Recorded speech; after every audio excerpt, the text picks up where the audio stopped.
Bye. I think he's really upset that you removed that egg. Sorry. Sick bastard. Are you going to get dinner now? What are you going to do? No, I gotta fucking clean these pots and pans, and they're all fucked up with the fucking pasta. Jag-offs. How can I get dinner?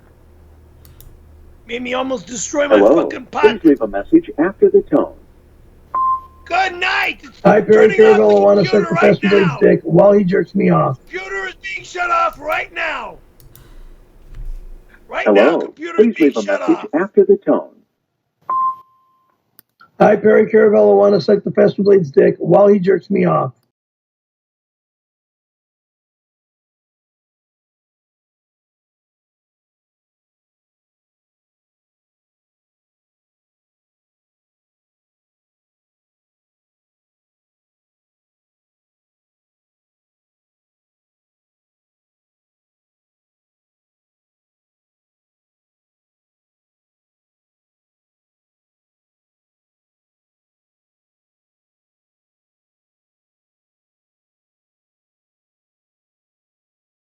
Thanks, guys. That was a rough one.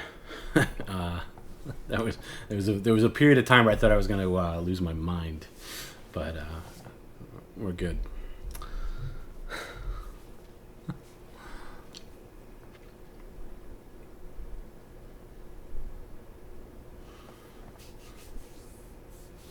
Overall, though, I thought it was a really good subscriber Sunday. Every single call was great. So thanks for that. You know, it's funny. The Mailbag Friday and Subscriber Sunday is so dependent on, well, really every stream is dependent on what you guys give, but particularly you know, with the calls and opening mail and stuff, and you know, there's ebbs and flows, and not every you know, stream can be the same. But today was very good. I was very outside. You know, look, there was a. I'm gonna have to dial in the thing with the extra camera, and I think there's a couple of ways to do it. I'm gonna have to think of maybe a way to do it not on Skype because it clashes with the Skype that we're on. So maybe like the one extra phone will be on Zoom or something like that. I'm gonna have to tweak that and figure it out. Faster Blade, I'm wearing a navy blue shirt, which I don't normally like wearing navy blue because it's Yankees colors.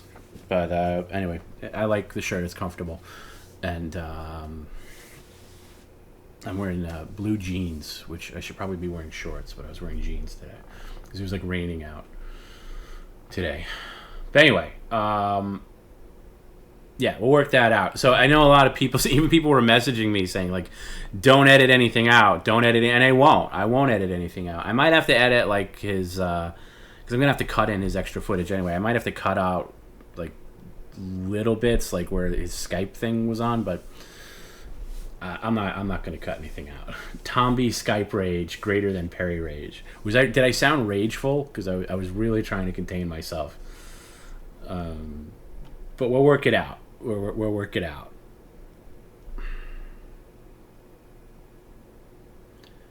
Can I read your cheer? If you sent the cheer, yeah, I'll play it. I don't know. Those don't come up in the bank, but let me... oh, hold on. Hold the phone. Yeah. Hello? Urgency. I hear him again outside. I'm going out there. I'm beating the motherfucker and shit out of this son of a bitch. I'm beating him till he's almost dead. No, we're not going to beat... Perry, just chill out. We're not going to beat anybody, okay? Let's not beat anybody. What happened? I hear him outside. All right, can I bring you back on the camera so I can see? No. What do you mean no? No, I'm going out there. No, Perry, you're not going out there, Perry. You're not going out there. That's stupid. I told you last time. What did Mark say? Didn't Mark tell you about this? Just chill out. Stay away. Stay away.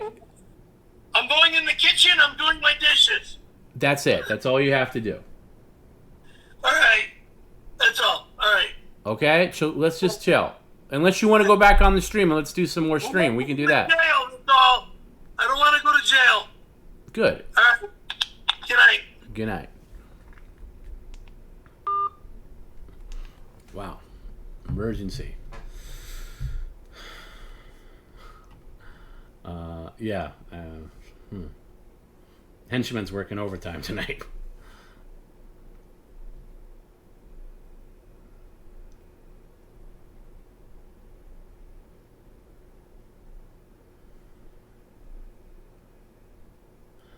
Danko says, "Thank you, TomB. Always a pleasure to talk to Perry." Yes, boy, can I ever concur with that sentiment. It's always a pleasure to talk to Perry, and I'm sorry about your egg. Tim says, "Have a nice beverage, kick back, and watch Captain Ron. Have a nice." I might do that, Tim. I'm going to watch something tonight.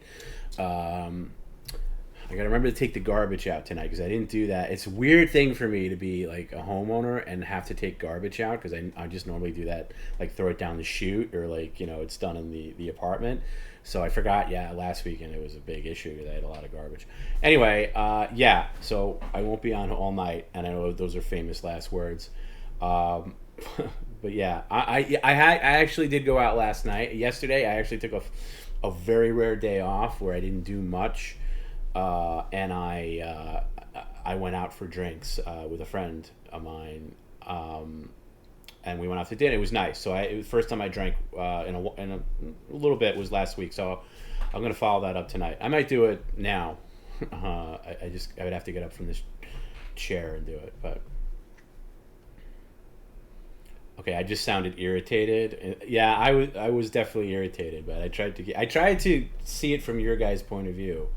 If you guys enjoy that, that's funny to me. It's and keep in mind, I go through that a lot with Perry. The trial and error stuff and the tech fix stuff. So when it's but it's extra pressure when it's live, and I know 600 plus people are watching. I'm always cognizant of the fact that you guys are having to watch this, but I know some people think it's entertaining and some people find it as irritating as I do. But again, it's all over the place what people like and don't like with Perry stuff, and we all got to come together for the bigger picture. But some people like this aspect, some people don't. I don't like when people do this. I don't like when people do that. There's always going to be that division in little things, but we all come together for the bigger picture, and that's what's important. And and he made good money. He really did make good money tonight. And I think he said it at one point tonight. He owes his cousin quite a bit of money. I mean, he owes me too, but I'm last in line always. But these are very good for him. So anyway.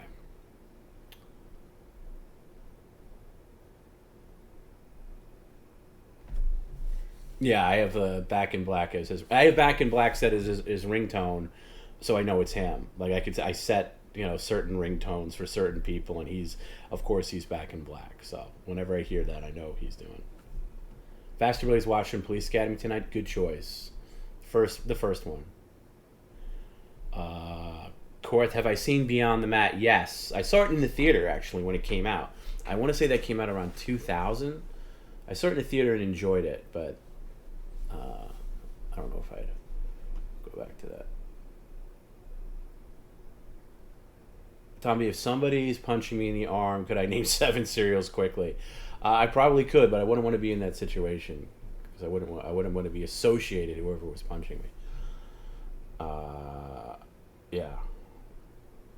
If somebody ever does that to you, say no, because they'll be indoctrinating into you to a group you don't want to be a part of.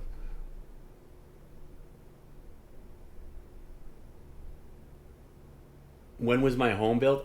This house was built in the late 50s, but it was remodeled with an extension put on it. So, but it was originally built in the 50s. I want to say 57. I thought that was the thing.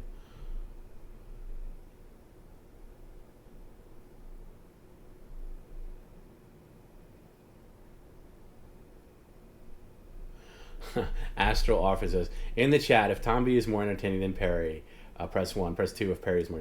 Obviously, it's 2. TomB is not more entertaining than Perry. That's insane. Yeah, I know. Liz says chair squeaks. My chair definitely squeaks. I desperately need a new chair. I just haven't done the research on it. I don't want a gaming chair. I don't want like one of those gaming chairs. I want like a really nice like office chair, and I just haven't had the time to research that. I was looking at a Lazy Boy one at Costco, but they don't seem to have it anymore.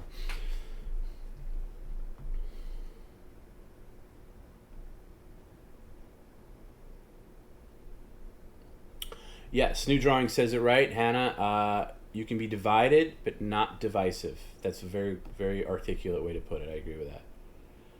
Take a shot of whiskey to end the stream. Maybe I'll do that. I'd have to leave the room and go to the liquor cabinet.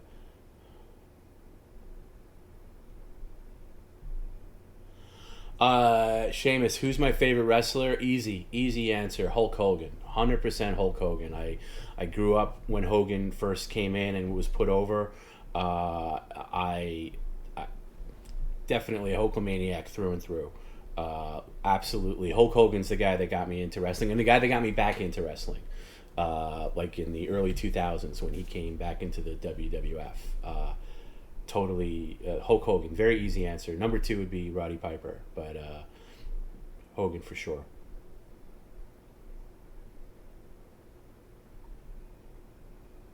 Garrett says 2 rival brothers, one a ring heel, the other a hero, grapple over their late father's wrestling promotion business while vying for national attention in small town Georgia. Is that the plot to something?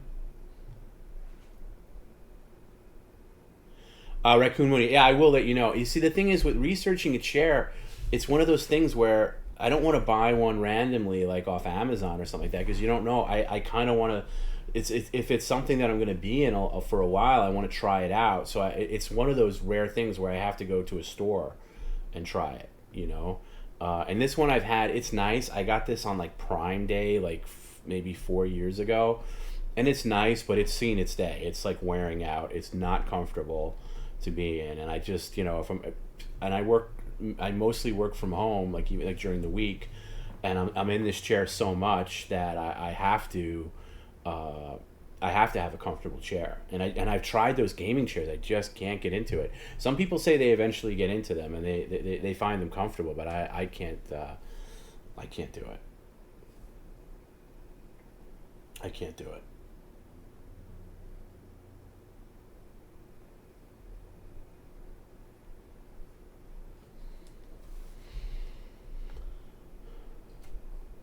But I'll let you know what chair I pick. Liz says, I love Hannah. I love Hannah too. She's very smart. Yeah, I like researching. It's the buying that hurts me. I totally hear you on that. Yeah. I've had to do so many research things just for like house stuff, and I pick them out, and I have this like Word document where I have all the things I need, but I'm so afraid to pull the trigger on them because it's just putting me further and further in the hole with stuff. But yeah, that's totally true.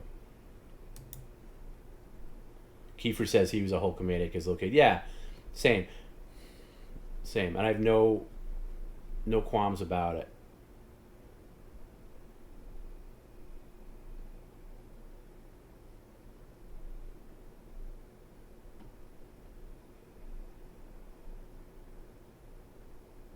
Apparently, there's some good wrestling documentaries on. My friend was telling me on A&E, like new ones that I should check out. For some reason, I've been watching a lot of like '80s wrestling, and it's kind of like, you know, little cuts here and there that could pop up on YouTube, and I've just been really into it lately. It's entertaining to like go back and see guys like Lord Alfred Hayes and you know, Mean Gene Okerlund and Jesse the Body and even Vince when he was on mic. It's been entertaining to me.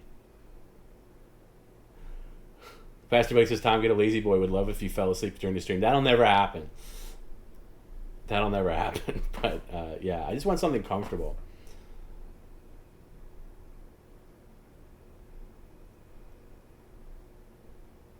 Korath, how was GNR? I talked about it on Friday a little bit.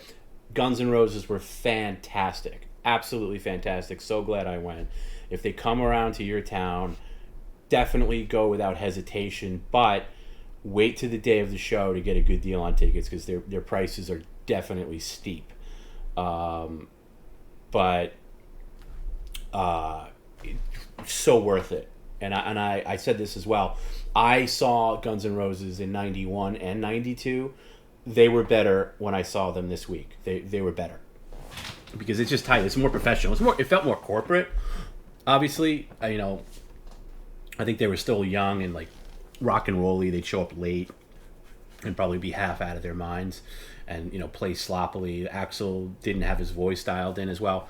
Everybody was on the money on this show. I mean, look, if here's the thing: if you charge a premium, somebody told me this. Somebody who's maybe watching, when you charge a premium price, you are obligated to deliver a premium product. And they charge a premium price, and I will say they do deliver a premium product for that show. It's just Axl looked and sounded great. Slash looked and sounded great. The whole stage setup, it's great. Go treat yourself to decent seats if you can get a good deal. That's what I'll say, but they were great. OmniVision says, Tom, do I have a normal job? Yes. Yeah, I do. I have a couple of different things. I do voiceover work, but that has taken a back seat because I don't have a setup here where I can do it. But I got some things lined up for the fall that I got to do, and I do writing stuff. So yes, I do have a normal job during the week, which makes Wednesdays tough, and Fridays. Well, really every day. But yeah, I do have a normal job.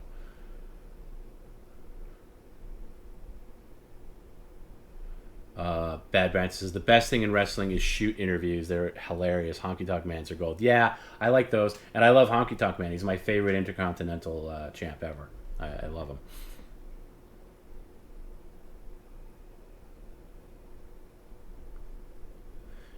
What's the AEW pay-per-view?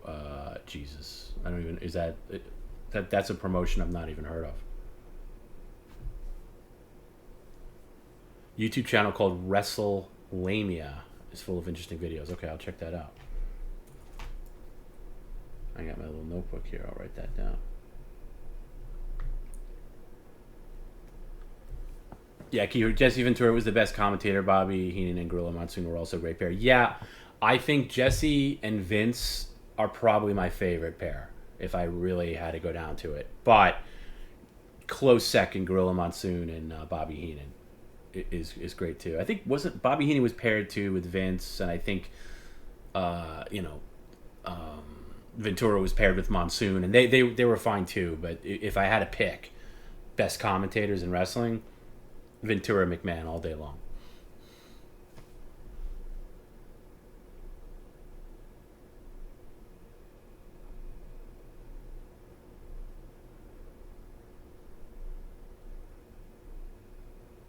PC Blue, how is the graphics card? Graphics card has been working great. If you've noticed, the streams look a lot smoother. The transitions are smoother. There's been zero glitches because now all the transcoding of the stream, including like the archive and streaming to Twitch, is done by the graphics card, not by software, which is what I was doing prior. So there's, knock on wood, but it's been great. The next step is to get Perry the graphics card installed, and his video will look a lot better. So, if you notice, sometimes Perry's video, it skips a frame here and there because he's just going off the PC board. So get him a card, and that'll process the video. I don't want to go. Mine's overkill.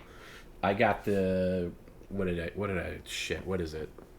I don't even know off the top of my head. I got the box right here.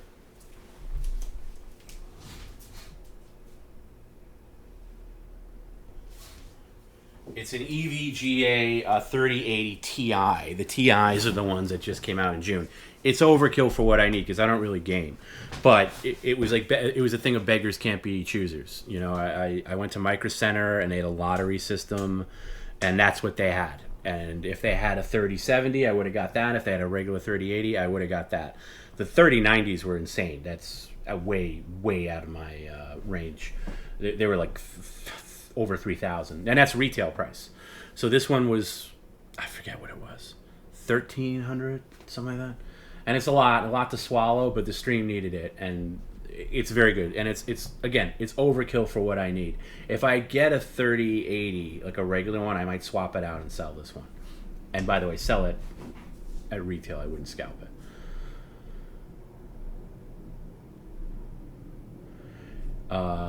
Ed Armagh, how hard does Perry hit? Pretty frigging hard.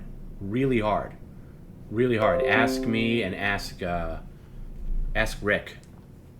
Really hard.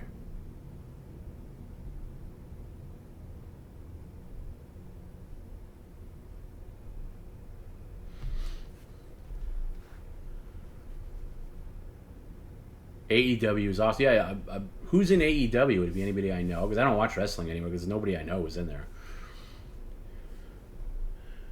Frank Scaramanga. Thank you, TomB. You provided years of entertainment. Thanks, Frank. That's really nice of you to say. I appreciate you. Thank you. No, new promotion, a couple of years old. Yeah, like I never watched TNA. Like I know Hogan went to TNA at one point. I couldn't get into it. It just looked too low rent, and I was kind of dialed out anyway by then. Joey says he's more of a Jim Ross Lawler guy. Yeah, they were very good, but I never looked at Jim Ross as a true WWF guy. I always looked at him as like AWA or WCW, something like that. He never sounded true blood WWF, if that makes sense. I know he came in. I remember when he came in, and I was like, "Ooh, I don't want this guy here." That was right when I was getting out of it. I think he came in around '93, and I was pretty much done with wrestling at that point. But Jim Ross and Jerry Lawler calling the Rock Hogan match in WrestleMania 19. They're perfect. Very good pair. But look, to be honest, they don't compare to Monsoon Heenan, and they don't compare to McMahon Ventura.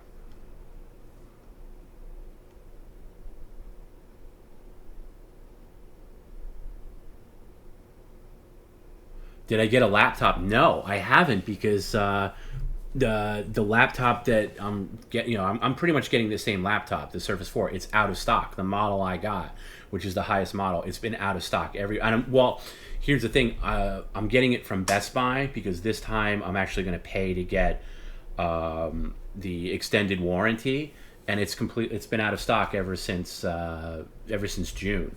So I have a notification when it comes back in stock, and I specifically want to get it from Best Buy because if something happens to it, I can take it to them physically, and they have, like, if something, God forbid, something spills in it again, I can be covered. Last time I got it from Microsoft directly, and they don't even have the option for an extended warranty. It's terrible. So I'm gonna get it from Best Buy. So no, I mean, I'm waiting to get it, but I haven't gotten it yet. Still waiting. I still have the dead one here. Yeah, the 3080 Ti is a primo card, but I thought about it. I downloaded Steam, but I haven't installed it yet. Because I couldn't think of a name to use. Every name I typed in was taken. But yeah, it's an overkill card. But they you can buy a card once a month at Micro Center if you've already bought one. So next month I'm going to try to get a regular 3080.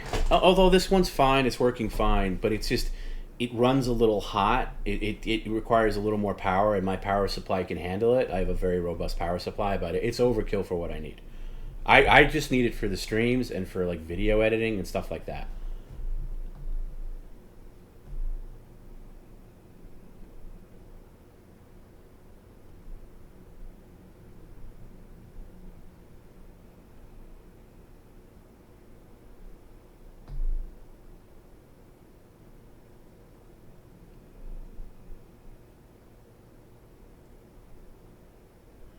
Remember, Chad, I remember Brother Love. Brother Love, it's crazy. I think Brother Love, it was a great character.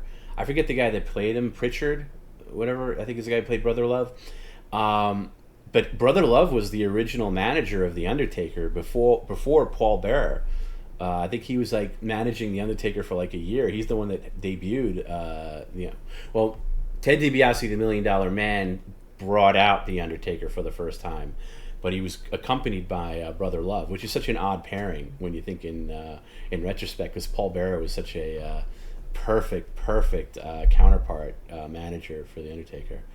Liz says Roddy Piper. Yeah, he's my solid number 2. I've said this before. I think Roddy Piper lost a little bit of his steam when he went good guy. He was always better as a heel. Have I tried NVIDIA RTX Voice? No, I haven't. I saw the option, but I haven't looked into that yet. I don't know how that would work with this. And yeah, it runs hot. I mean, it's hot to the touch. I don't have a problem necessarily. It's fine. Yeah, Bruce Pritchard was Brother Love, but yeah, it's hot. It definitely runs hot. And again, it's more than I need, but I needed something for the stream because it was at the point where I'm asking too much of my own system to have is run the streams. And then have everything done with software encoding, some hardware encoding. I definitely needed the card. So whatever, it's fine for now. I'm sorry. Somebody said that they sent the cheer in, so I got to just change the screen to the Ring camera because I got to get because these like alerts don't play. They don't play if you have the blank stream. So. Let me just look at this. We can look at this. Oh, I don't see anything in the tank. Maybe we got to it already. Sorry. If anything comes in, it'll play. I just have it on autoplay. So if there's a subscriber or something, it'll come in.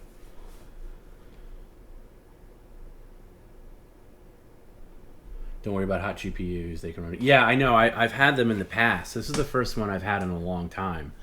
Okay, I just haven't needed it. Like, the regular Intel, like once motherboards gave you the option to run video off the actual board, that was pretty much fine for me because I was never a home gamer. I'm sorry, I was never a computer gamer. I was always a home console guy, like Nintendo or I have a PS4.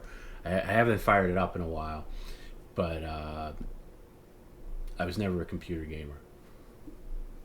Is the auction still going? Yeah, I had to put that on pause before because I lost all the photos I took and everything. Yeah, we're gonna put that up online and that'll be there's some bids in there already, but yeah, it's still going. But I got to do like a real launch for it, and I want to do it right. I want to do it like on a website where you could see the prices and everything going on. But yeah, it definitely still going. I'll do a soft launch of it soon. I just got to get it all organized. But yes, and I'm right now in the process of going through some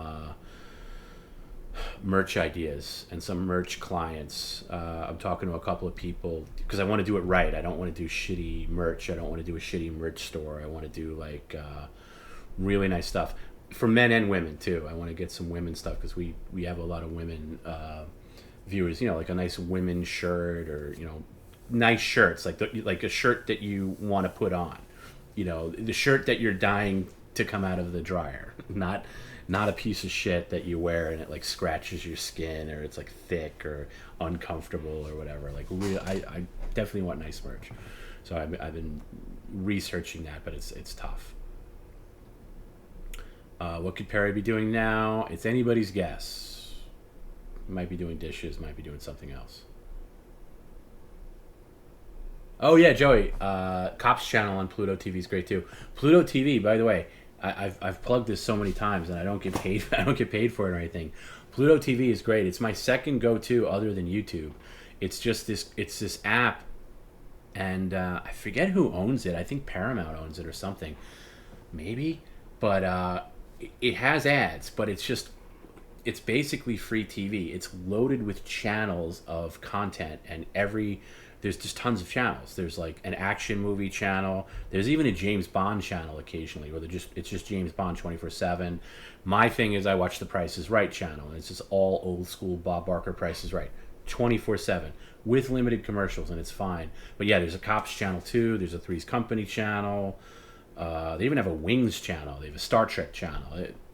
It's perfect. If you've cut the cord and you're looking for something to just, give you some kind of semblance of live TV, Pluto TV's it. It's great. It's free. It's on every platform.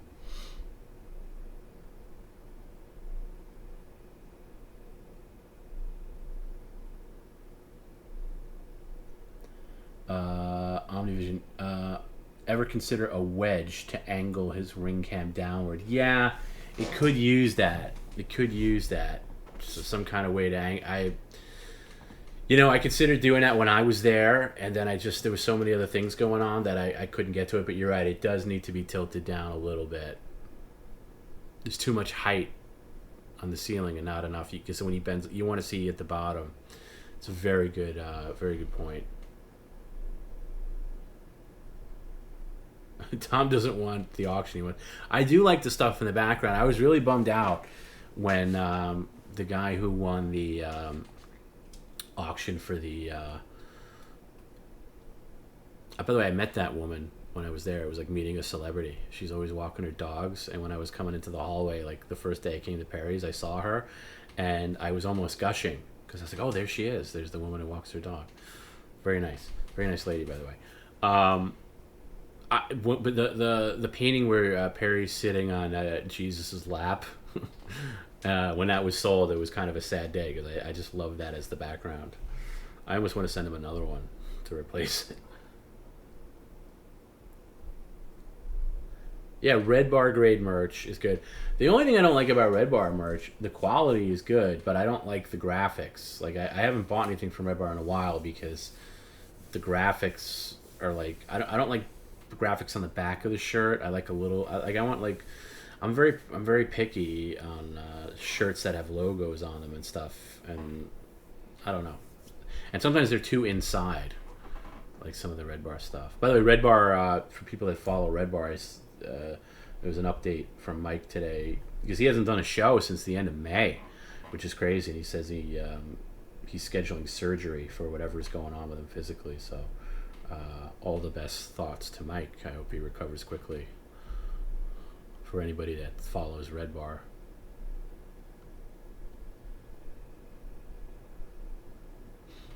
Oh, it's definitely Paramount because they plug Paramount Plus. Yeah, I thought it was Amazon for a while. I thought Amazon owned it because there was a lot of Amazon commercials, but it's I guess Paramount owns it. That makes sense because there's a lot of Paramount content on there.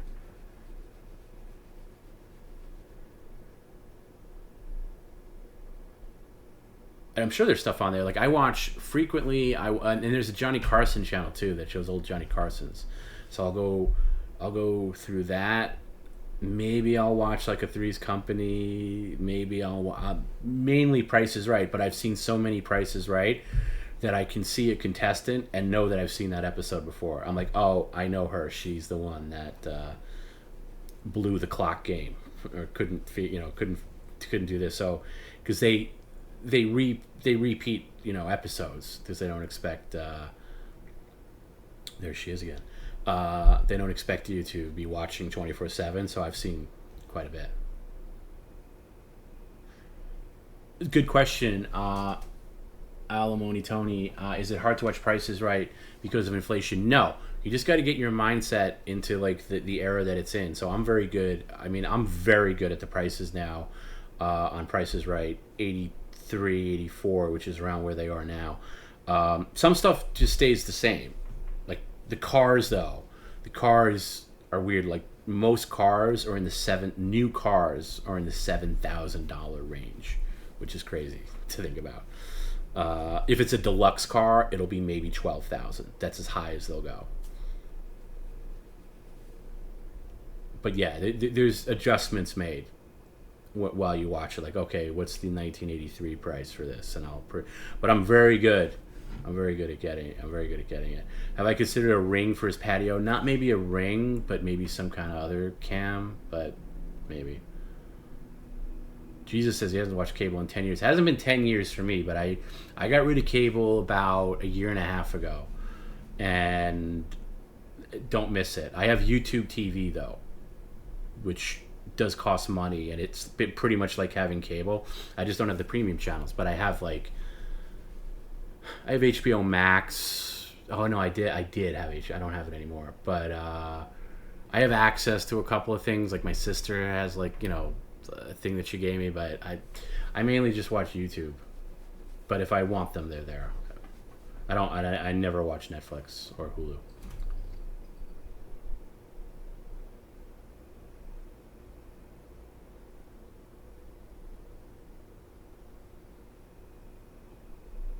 If you meet Sheila, that's the ultimate. So yeah, I thought Sheila was super sweet tonight. I really, she's so shy, and she, I felt bad because about a month or two ago, maybe Perry was talking about her husband and going into details, and she, I guess it got back to her somehow, or maybe he told her, and she got mad, like, hey, don't talk about my husband. I actually, to the point that I actually had to cut it out of the stream. Like, I had to cut out where where he was talking about her, but so it was nice to hear for her tonight, and also hear that she said maybe. I didn't want to be pushy about it, but I think if we can organize enough, a nice Sheila tip, because she's been dealing with Perry a long time, and her and Perry are legitimate friends. Like, they talk, and it's funny. I think they talk a lot more now because he's tipping her now, whereas a couple of years ago he was just paying and not tipping because he didn't, quote unquote, have the funds. Now that he has the funds more, he's tipping her, for a thing. So she's been a lot more friendly. But I think we can get her on the stream. Maybe if not on the stream, just on like a video that we can do.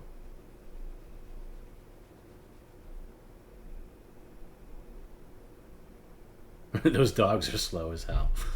They're old dogs, but they were sweet when I was there.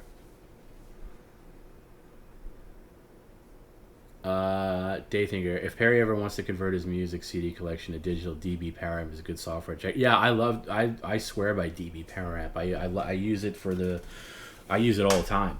I use the audio version and I use the video version to convert video and audio on the fly. It's well worth it. It's a great piece of software.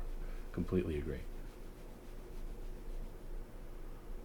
Yes, Matt Ryan, I watched the Perfect Bid Price is Right documentary. I didn't love it because it was a little...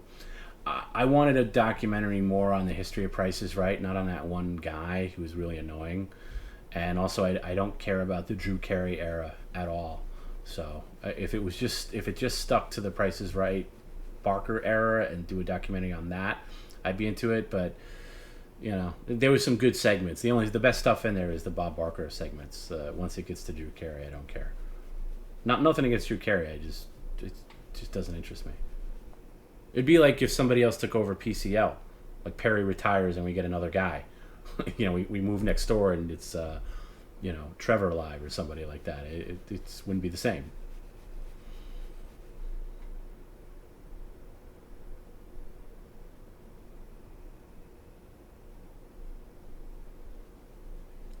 Bad Braston says he lives in Canada and uses a VPN to watch Sling, Pluto, and Locast. Is Sling still a thing? I know Sling was very popular. Is it still an issue now? I guess it is. And I only watch live TV for like a Mets game or something like that, or like something, really that's it. There's no other reason to watch live TV. But the YouTube TV is great because you can record stuff. Not record, but you could add it to your library, which is great. So I'll do that. But very rarely, as I'm talking about it, YouTube TV is like $65 a month or something. I definitely don't use it enough to pay for it. I definitely don't use it a month because I have MLB TV, which I get for free, being a T-Mobile person, and I have a VPN too. And on my Roku, I can set my VPN to be anywhere I want, so I can watch a Mets game via MLB TV, which they would normally block out. But if you can't use it with Fire TV or Apple TV, but you can use it with Roku, and you can spoof your location. And that's what I've done. And the reason I like watching on MLB TV is you can, if there's like a Fox game or an ESPN game, you can switch the audio stream to listen to your home like radio announcers, which I think is a great feature that you can't get on regular TV, obviously. Yeah, Mumbles. I think Perry said she turned down 1,000, but how reliable is Perry as a narrator? Number one, and how did he present it? Number two, I think if we work on her a little bit, she'll come around. And do I think Sheila is a good hairstylist? I mean, I've joked around about Sheila in the past, but she's so sweet to Perry. and I can't say anything bad about it. I really can't. I mean, she's been amazing to Perry, even in lean times. Let me tell you this: Sheila's done his hair when he's had no money, when he couldn't pay her. He's gone like he was into debt with Sheila. He owed Sheila for about 5 months of hair stuff, and she still, you know, when she had her salon, he would go there, and then she started going to his apartment, and she's been in his apartment in times where it's been loaded with stuff, and you know, right now I think it's manageable, but she loves Perry, and she's very good to him. So I can't say a bad word about her. So in answer to your question, is she a good hairstylist? I'm gonna say yes, but more than that, I think she's a good person, and I appreciate that. So, you know, I know people joke around and stuff about Sheila and, you know, try to rile Perry's feathers, but real talk, she's been great to our guy. So anybody that falls in that category is good with me.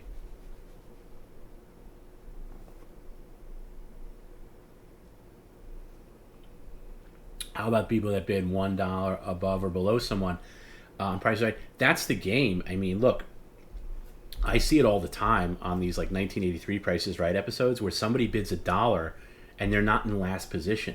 You can only play that move if you're the last person to bid. But it's such a new thing at the time, relatively new within a couple of years, that other players aren't smart enough to pick up on that. Like if somebody before you bids $1 and you're the last to go, you can bid $2, and if you're the lowest, you'll win. And you got to do that to school the person. But that's playing the game. You know, if you go like somebody bids $350 and you bid $351, and that's the highest price. I mean, that's it. That's how you play. And I'd love to know who the first person to figure that out was. Like, who's the first person that bid $1 on Price is Right? I'd love to see that video on how Bob reacted to it. Yeah, I have Voodoo too, and you're right. There is a ton of good B movies on there.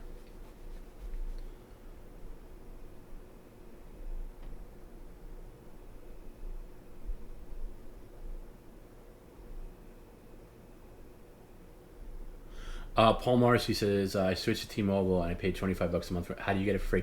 They offer it, T-Mobile I think offers it twice a year. And you only have a week to do it. It's on one of those like T-Mobile Tuesdays.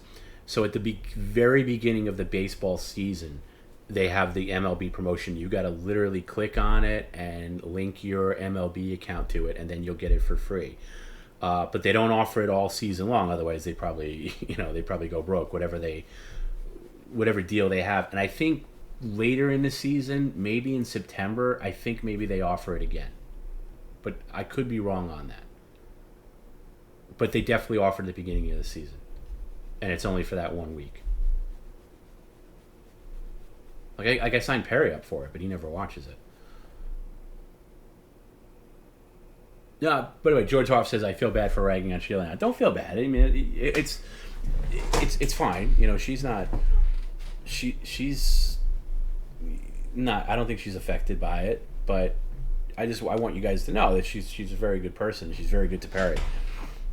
Data Nate says Sheila sounds like a saint. He is. Whoa, there's our boy. Well, we're gonna hang on. I'm gonna talk to him when he comes back. Hold on. Here we go. Wow, Perry appearance.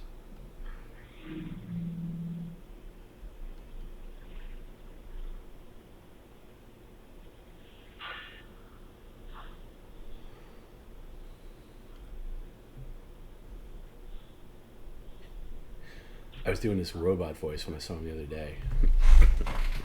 But I'll just do my real voice. Like he came. Hey, Perry, what's up? Perry, here. Hey, what? ring camera. I'm just looking at where you going? Why? I'm just I asking. just put a note in the office because of my fucking garbage disposal. You pricks make me plot. Whoa, wait. Where are you going? Can I talk to you for a second? I'm in my apartment. Can I go to my apartment? No, just out here for a second. Because I'm just working on this for a second. What now?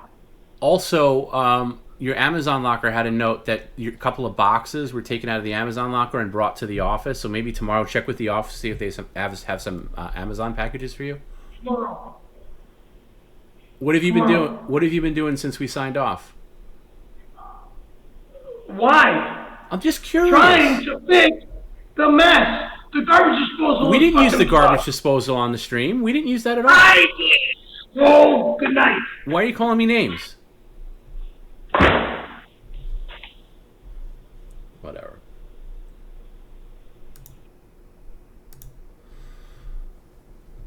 Anyway. We'll just stay here until he comes back.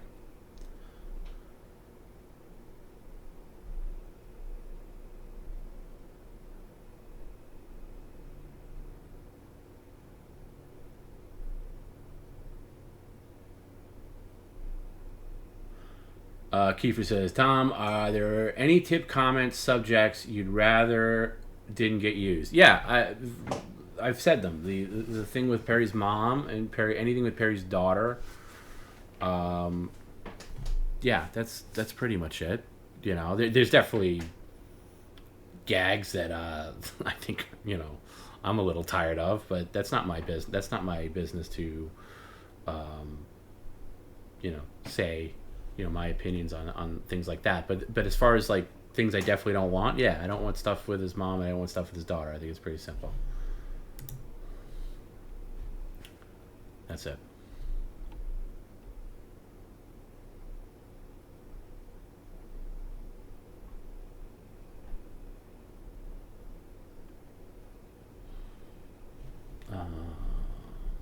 Sometimes it takes a while to activate.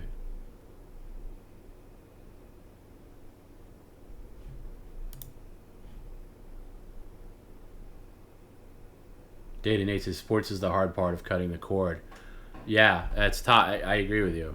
I'm just gonna go back to the ending screen. I agree with you. You can download as much as you want, but you can't download live sports.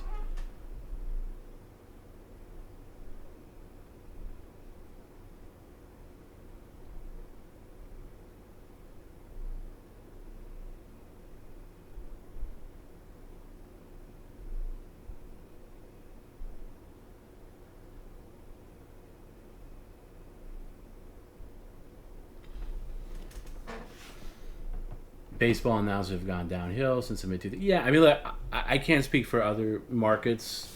I'm very happy with the Mets announce team. Mets have a great announce team on TV. Well, really, there's Gary Cohn, who's a guy who started with the Mets on radio, and then made the switch to TV about 15 years ago, and he's paired with Keith Hernandez. They're great. Ron Darling, I could take or leave. I think he's a bore. Those two are great. And, of course, the best of all time was Vin Scully, who retired. And there's nobody better than him. And Bob Uecker, I think, is still doing the Brewers games, and he's fantastic. Actually, whenever the Mets play the Brewers, I make it a point to watch with the Brewers radio to see if Uecker's calling the game. And I would do the same thing when Vin Scully would announce for the Dodgers on radio. I would switch over to the radio feed, but that didn't always. So he was on the TV feed too sometimes, so it would be tricky. But I go out of my way to sometimes hear alternate radio announcers if the options if they're good.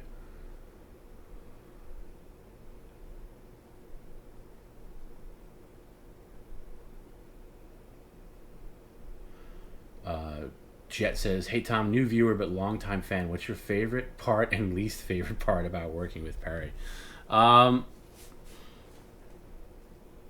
It's a good question. My favorite part of working with Perry is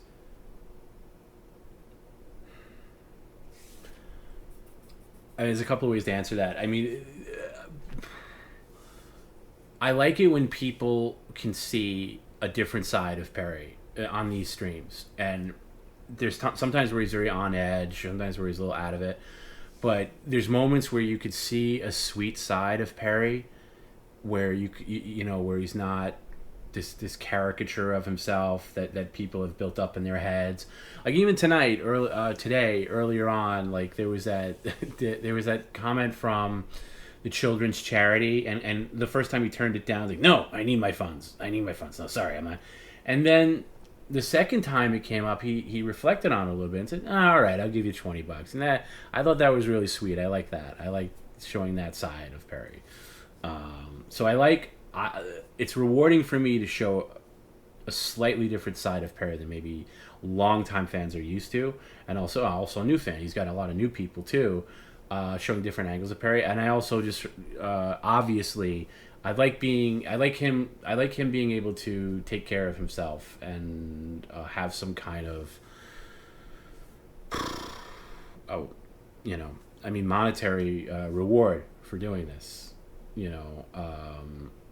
Where he's pretty comfortable. He's I wouldn't say pretty comfortable, but he's paying back his debts. He's taking care of a lot of things. He's able to pay his bills. He's able to pay his rent. I mean, I still pay some bills, but for the most part, he's able to take care of his own things, and that's rewarding. Least favorite part is also from tonight, like the frustration with getting him to do technical stuff, or when he's in a mood and he's not listening to like basic logic. That's very frustrating to me. That's my least favorite part. Again, getting through to him at points where he's being very stubborn or in baby mode or on the cusp of baby mode, and let's say he's turning down something that's very reasonable, but he's just completely screaming and like I'm trying to talk rationally and explain something, and he's like screaming over me. And I know it's probably entertaining to some people, but it's definitely not fun for me. So that would be my least favorite part. But that's a good question.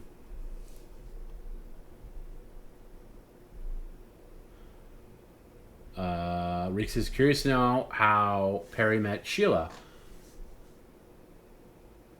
By simply crossing the street at the same time. What did he say? That's a good question. Let's ask him. I mean, we know he's up.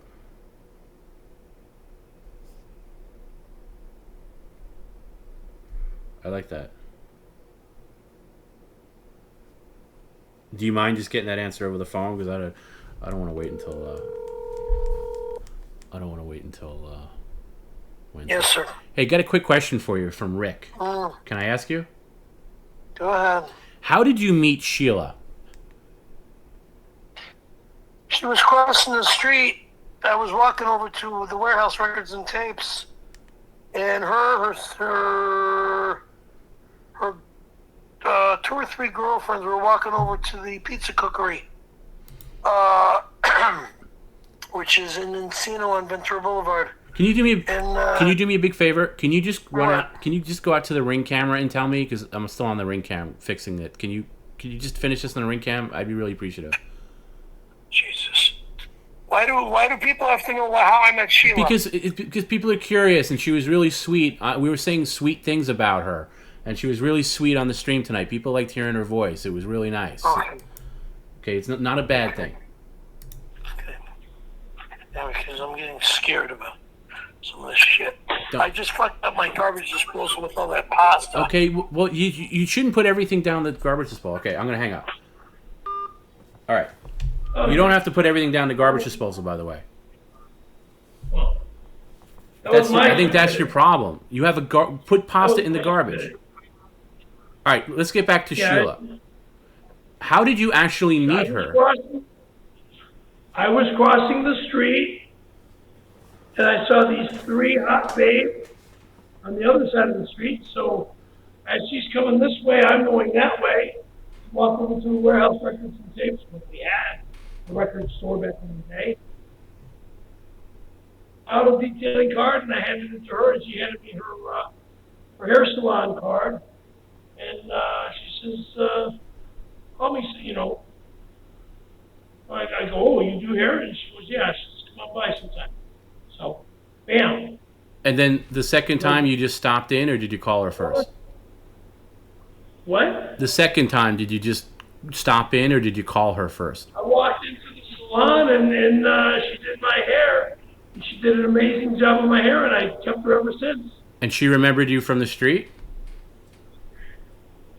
Yeah, sure. So what did you say to her when you were crossing the street? Just hi? Just hello, and I handed her my card. And she handed you back her card? And she handed me back her card. Okay. I needed all the auto detailing customers back then, and she needed hair salon customers. So. Did you ever customize her car? No, but she had a nice Mustang back in the day. That's cool. Now she's okay. got a real nice Mercedes Benz. That answers that question. Thank you. And by the way, Perry, you shouldn't put pasta in a garbage disposal ever. It's a bad idea. Just put it in garbage. Thanks for my maintenance guy's gonna get pissed off at me. Well, Perry, just put things in the garbage. You have a real garbage now. Why? The garbage disposal is for once in a while use. It's not for everyday. Garbage disposals for like. If you have stuff on the plate and you're scraping it off and it goes down the drain, that's the garbage disposal. All right. All right. Yeah, he's gonna be mad at me about this. No, he's not, Perry. Right. That's his job. Things break all the time in apartments. That's why you rent. Anywho, all right. Anyway, good night. Thank you. Good night.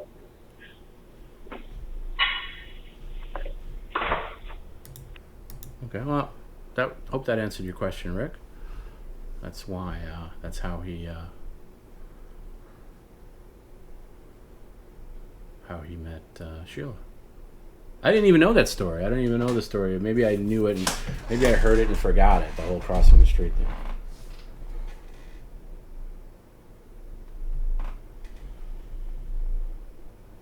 And yeah, I mean, he puts way too much things down the garbage disposal. I mean, he and I've been there when he does it. Like he'll just get up and put it rather than put, even when he had the garbage box, rather than put things in, he just overuses it. It's ridiculous.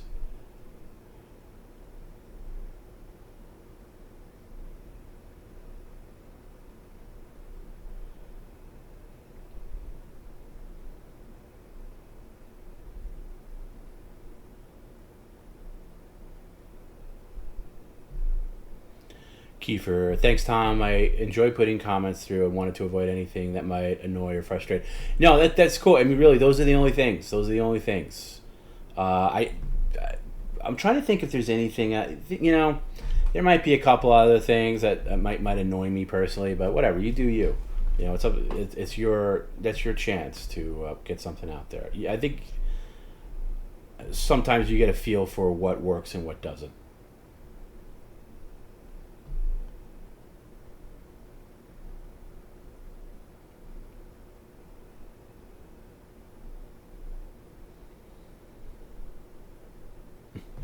Korath says Perry's a good person, buried deep down inside. Yeah, he is. And that's the thing. He is. He is a good person deep down inside. It's hard to see that part of him in this mode when he's on the stream. It really is. And I'd like to do some different. I have a lot of plans to do different kinds of streams where you might see that. I really want to do Perry gaming streams a lot. We're going to do that in the fall. I know I keep promising that. I'm not giving a hardcore date, but I do want to just get Perry straight up gaming on a couple of streams, that we'll see.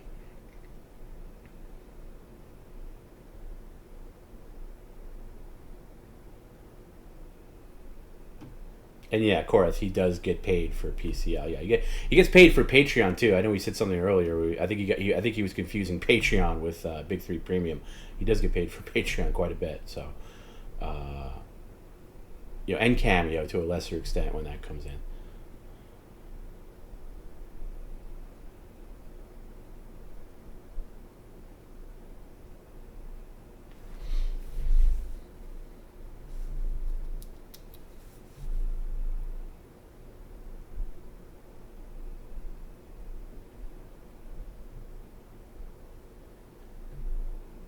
Other people are saying that about the pasta in the garbage disposal. Yeah, I'm sorry, catching up on. I had the comments paused when he came out, so I'm catching up on the comments from when he was out in the camera now.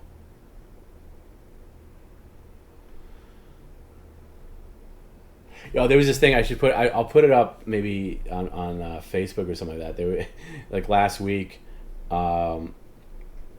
Not last, I don't know. Maybe it was a couple weeks ago. Perry. I was watching. I had to log into the Wing camera for something else to pull off something, and he just came out randomly, and I just did this computer voice of or he was coming. I think he was coming back in. And I was just like, "Do not enter, danger," and I didn't do it. I forget exactly how I did it. I was trying to do like a Battlestar Galactica or Cylon voice or something.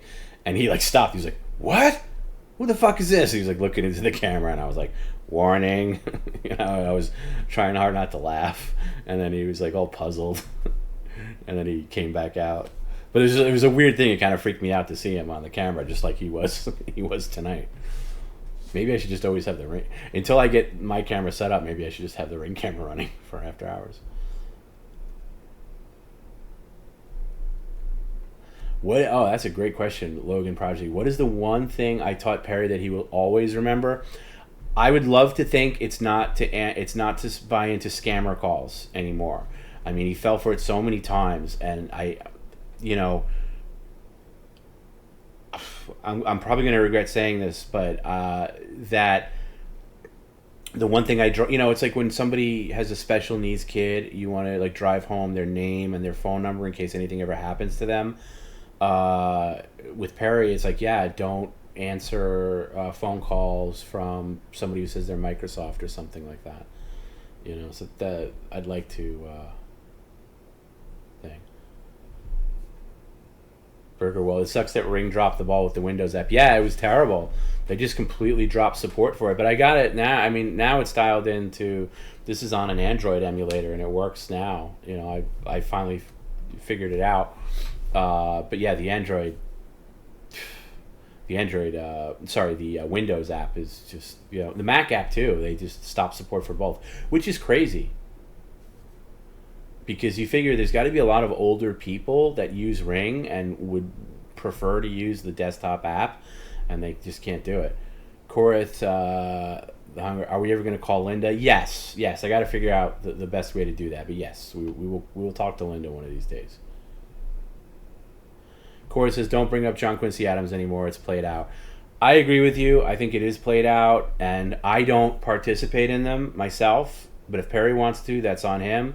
But I'm not going to dissuade people from doing it. If you get entertainment value out of doing a JQA comment to Perry and hear Perry's response to it, that's fine. I'm personally not going to play into it, but you guys do you. And the same thing with anything else. You want to play into certain like old tropes or whatever. That's fine. I'm not going to judge that at all. But yeah, me personally, I'm not going to get into it. Oh, thanks, Bluey Ripper, for the 5 gifted subs. Thank you. That's awesome. Thank you.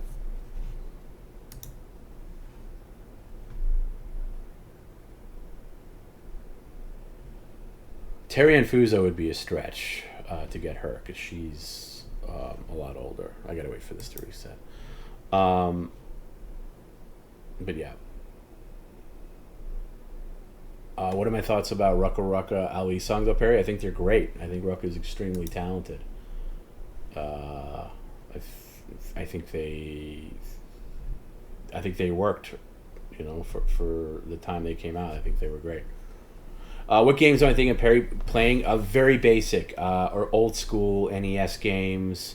He's never played any, like literally Super Mario Brothers, I think, is the first one, or just basic NES. Work our way up. We'll do some SNES, Sega Genesis, old school retro consoles before. I'm not gonna have him jump into Call of Duty or Doom or anything like that. Baby steps. I know. Bert says it. Perry can barely open an Amazon package. How will he possibly game? We'll get there. It's going to take some practice, some test runs or whatever. I don't know. He's able to handle a phone well enough, so we'll try. All I can say is we'll try it. That's all I can say. We'll try it. Yeah, and Joey says you're right. I'm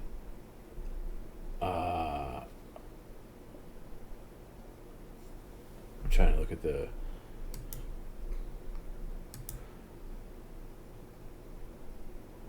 So Jet says, since I'm new, what's the origin of Ricky Horny, and why does that song play when he goes to pee? My buddy showed me his Twitch and said he loves the song, and then Joey answers correctly.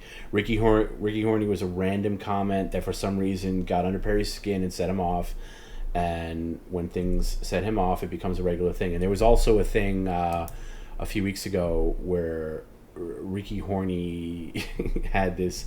Ricky Horney's record label, which was Pacific Records, sent in a thing that it was mandatory that every time Perry go to the bathroom, which is a lot, that the song plays, and that was for that one night. And then, due to popular demand, it's become a regular thing for now until it plays itself out. And we'll mix it up. And we'll play. I don't think we played it every time tonight, but that's what it is.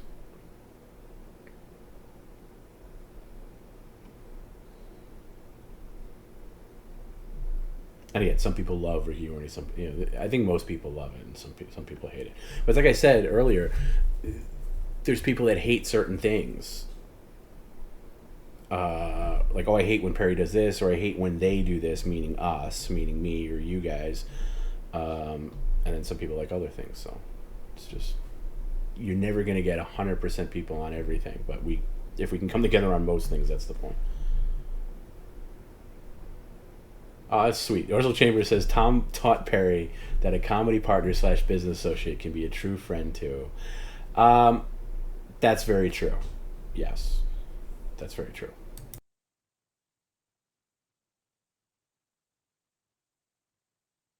How many phone scams did Perry fall for?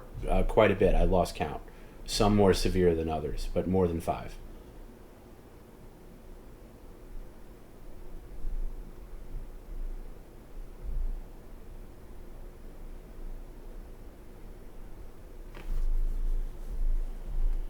What's the one thing that Perry taught me that I'll always remember? That is... that's an easy answer. Always cover your drinks when you're at Perry's place. Always cover your beverage if you have a piece of equipment around Perry, because it can be destroyed at any moment. That is the one thing I will never forget, and the next time I'm at Perry's, all beverages will be covered. I should have a glass partition put around me like the Pope Mobile when I sit back there next time I go to Perry's place. That's the number one. There's some other things too. Like, he has some ritual rules that some of them actually make sense. I'm hard pressed to think of an example right now, but if it comes to mind, I'll bring it up.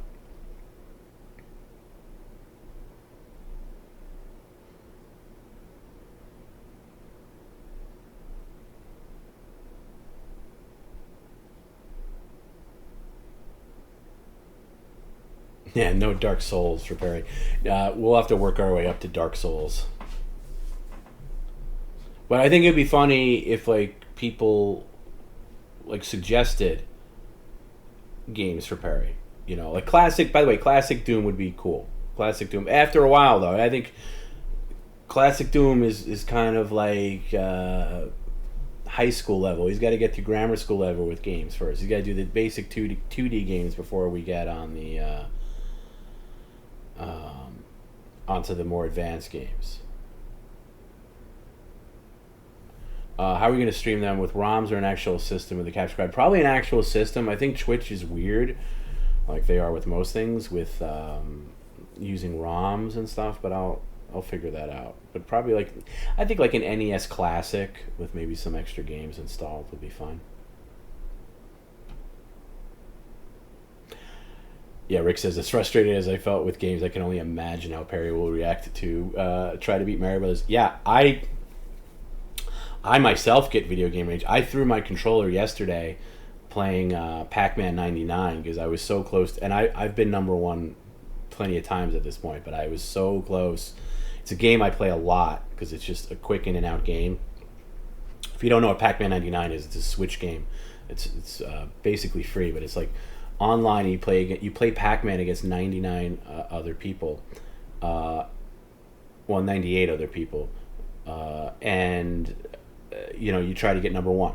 Everyone's playing a different game, and you try to outlast and get number one. And I was so close, and I literally threw my controller. I just I screamed. I was like, motherfucker, and I rage out on. There's a couple. Mario Kart always gets me in a rage, especially Mario Kart 8.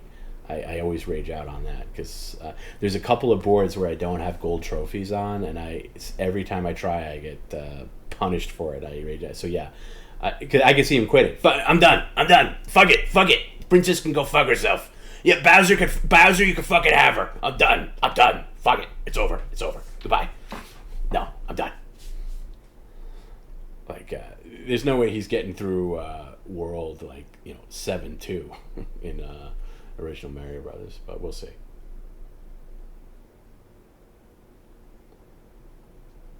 Cord says, thank you, Tom and Joey, for having Perry call me tonight. It's been a dream come true. Oh, that's awesome. Which caller were you? All the calls were great, so you were great. And you're welcome.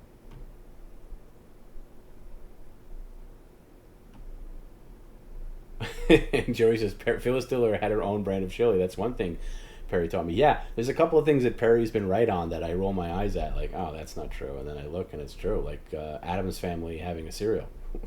He was right about that. Yeah, his rating system. That's a good answer. His rating system is great. You know what? A lot of people are giving answers that are should have easily come to me. That shop facts are great. Yes, and boy, how arrogant I was when I first. Probably sure not everybody knows about it, but I was very hard on him with the shop vac early on. I told him there's no need for it, but Jesus, was I wrong.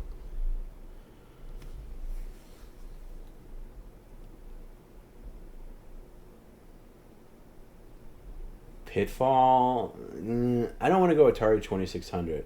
It's funny. Atari 2600. I had a 2600, but I just have no nostalgia for it because all those games are garbage.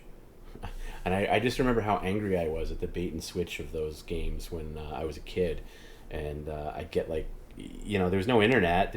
Obviously there was no even video game magazines or anything to tell you what games are good. You would just be word of mouth. But I'd be in a KB and I'd see a box for River Raid or something like that. Let's just say the box looked great, and you get home and it's just pixelated garbage. I've been burned one too many times by Atari, so I don't find myself going back to that. Nathan Romantic says, "Oh, you can emulate, no big deal. Okay, cool. I'll get confirmation on it. If we can emulate, that'll be so much easier." Okay, so a couple of people say ROMs are fine on Twitch. Okay, cool. Any closer to partnership? Yes. They keep asking us or me to do different things but yes, we're in review right now, and hopefully soon. Look. I've dotted every I and crossed every T with everything that they've asked, so, we'll see what happens.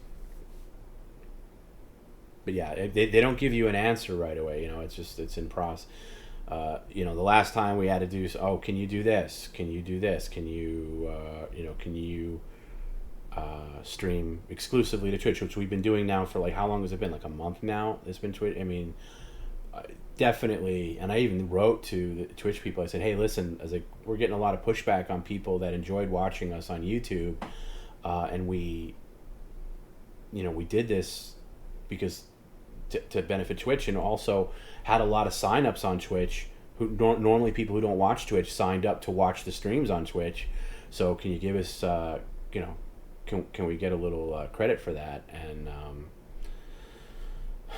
it just doesn't speed up the process. And I've said this before, but the one thing that's going to really benefit of partnership is just having a dedicated Twitch person to talk to, because it's so hard to get an answer from support if you're not a partner, because you don't have a dedicated person assigned to you. So that's what I'm looking for. It's been definitely a frustrating road to get there. That's for sure. Yeah, Rick, I'm with you. The 3D Mario World is definitely rough for me as well. I finally finished the main game, and now I'm in the bonus world. But to get every level 100%ed, where you get the stamp and all of the stars, is tricky. And yeah, I've definitely screamed at that game, but it's so much fun. I love that game, really love it. It's really worked its way into one of my top favorite Mario games of all time, which is hard to do. I love it.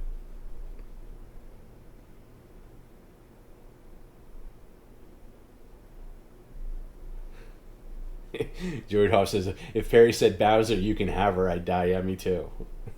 Yeah, especially if you called her a bitch. Yeah, Joey said, she's not in this castle either. What kind of fucking game is this? Fuck this shit. She's not, this bitch is not in any of these fucking she's in another fucking castle again. I'm not going anymore. No, we're done. I'm not going any more fucking castles. This fucking bitch is playing fucking games. We're done. We're done.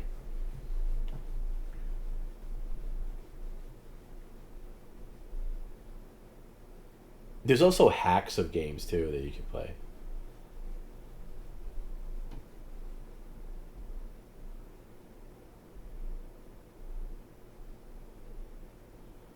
Ooh, Hannah, your boyfriend got sick at Disneyland with his kid, tested negative. Ooh, thank God. It's rough. You know, it's funny. It's rough going to a place where there's a lot of people. I even thought that at like the Guns N' Roses concert. Not that I'm worried about it, but I was like, man, this is the first time I'm around a ton of people. I hope I don't catch something. It was definitely in the back of my mind. And then, by the way, like on the ticket, it says like entry to this venue must requires proof of vaccination. They didn't ask for that. It was business as usual. It was like things were like 2 years ago. There was nothing. Bathrooms were back to being filthy, which is hard to maintain with that many people, of course. But yeah, I hope your boyfriend feels better, especially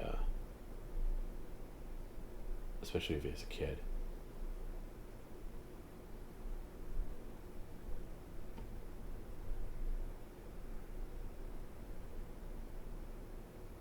Yeah, how hard is it to get? Somebody said. Kyle says, I think Perry get an SNES Classic that has mod with a bunch of games in it is a good start. Yeah, I agree. How hard is it to get an SNES Classic at this point?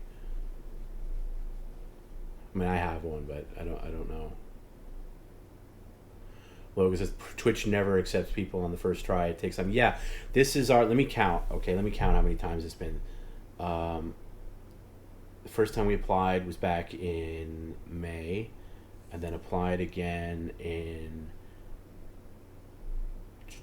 July. This is I want to say this is our third time applying for a partnership.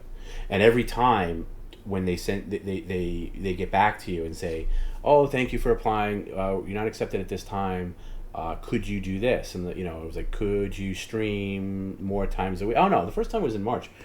Could you stream? You need to stream more. Okay, so we went to 3 days a week. Okay, now that you're streaming more, could you do this? We have the engagement, like all the numbers are there. Our number of subscribers, number of followers, engagement level. Again, I'll put our engagement level on PCL against any streamer. But then it was like they didn't, could you? Yeah, we'd really like to see. Your combined numbers are great, but can you stream Twitch? Twitch partnership requires exclusive to Twitch. Could you try streaming? This, like, yes, okay, we could do that. And now it's like, how much else do we have to do? Like, seriously, how much else do we have to do? This should be it.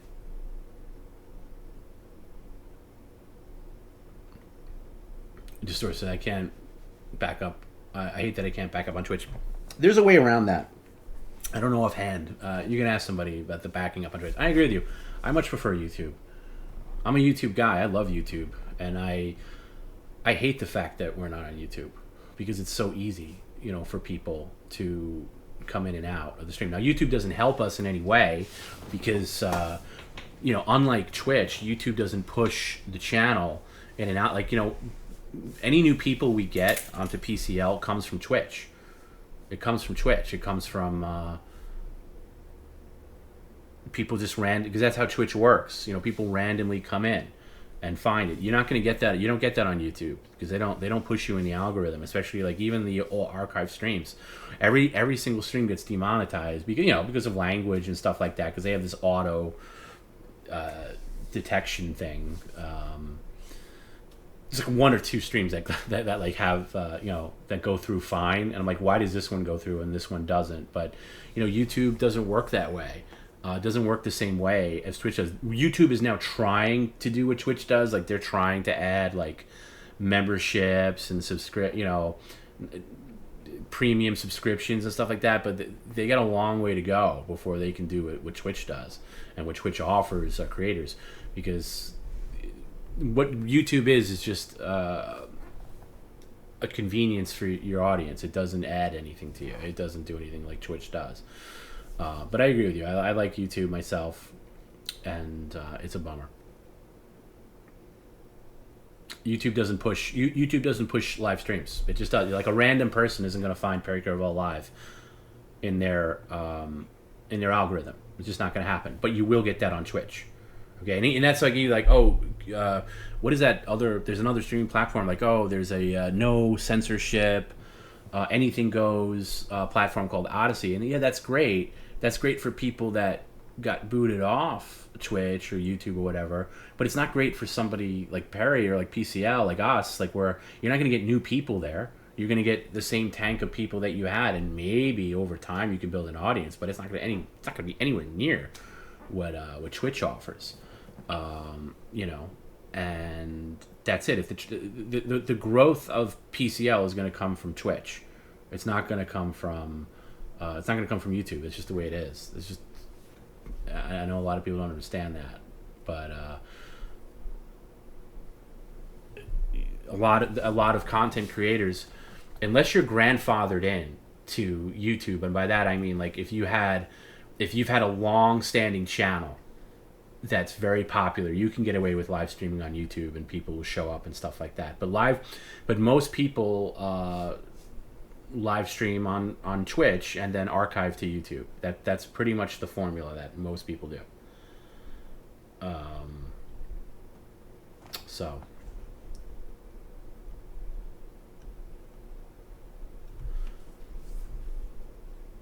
I'll provide some modded SNA's Classic in exchange for moving to YouTube. Yeah, and I'll tell you the truth. When we do get partnership and I get somebody to talk to directly at Twitch, I'm going to ask about the YouTube thing specifically, because I'm looking out for people that like to watch YouTube. I like I said, I'm a YouTube guy. I like YouTube. So I'm going to specifically ask, what's the deal? Can we also stream on YouTube? I am going to ask that. So I'm going to go to bat for people that like YouTube. I really am.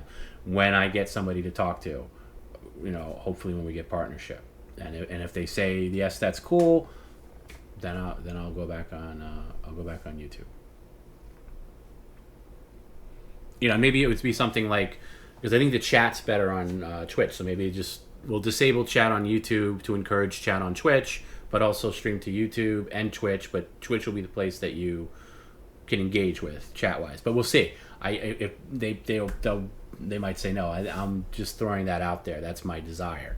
But it's going to be dependent on what Twitch wants. They're very strict.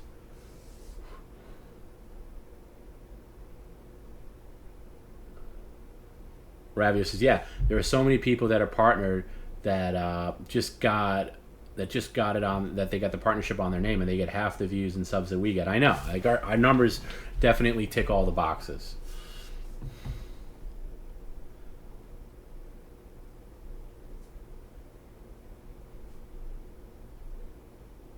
Or America says, okay, Twitch usually denies his partners a couple of times, no matter what. It's a rite of passage. Your guys' numbers, it's inevitable that they will give it to you. Yeah, that's what I've been told, and that's what I hope happens. But I don't know why they play that game. If you have the statistics when you apply, like, I mean, they benefit out of making us a partner too, right? So, like, why? I just don't get it. But whatever, that's the process, and I'm going through it, and I know there's a lot of people that miss the YouTube thing, and trust me, I hear that.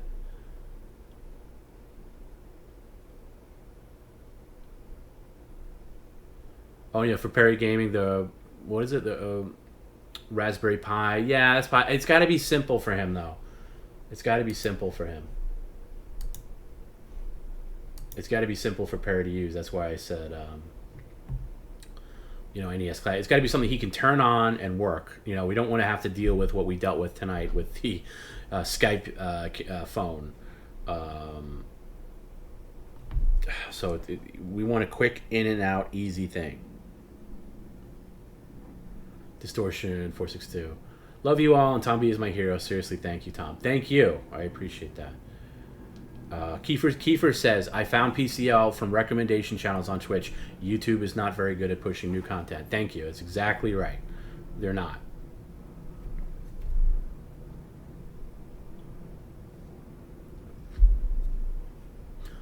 Hannah says, I'm happy DSP's audiences was there, but still can't sit through his live stream. Yeah, I can't sit through DSP either. I don't know how anybody ever sits through DSP.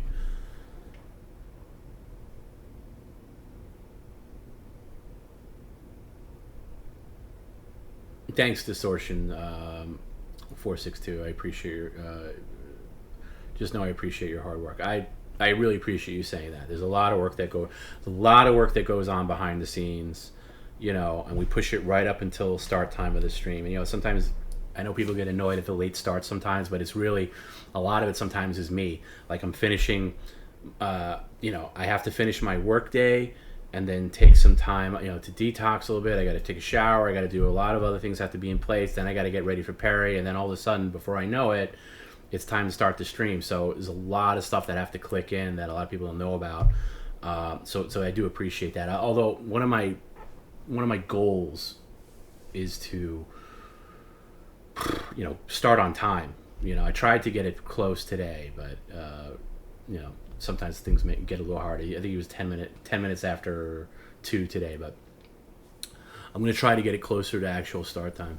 Maybe start the pre-shows a little earlier. Yeah, Logan says YouTube streaming will never be what Twitch has. And I don't think most people understand that who aren't used to Twitch. I think they don't, like, oh, what's the difference? There's a huge difference between YouTube and Twitch. Huge, enormous. Absolutely enormous.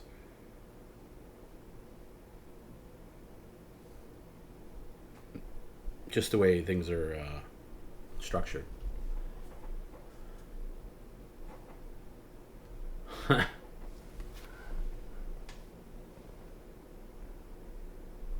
Big ol' and newbies. Darkseid feels the Homer Simpson of our universe. No talent fails over and over, but somehow keeps failing ass backwards into money. Is he? Is he still getting, like, money? Tom, do I have any pictures of copies of the ads that Perry took out for his skateboard magazines? Yes. I think those have been posted before, but I'll post them again.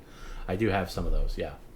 They're ridiculous. And especially when you know how much he paid for them. Absolutely crazy. Daythinker, my apologies for asking if you don't want to address this question, but is Hero okay? Yeah, Hero's fine. Hero's dealing with some... he's taking care of stuff for... I hope he doesn't mind me saying. He's taking care of some family stuff. But he's cool. He'll be back. He'll be back this week. Thanks for asking. I'll make sure to pass that on to him. But yeah, he's fine.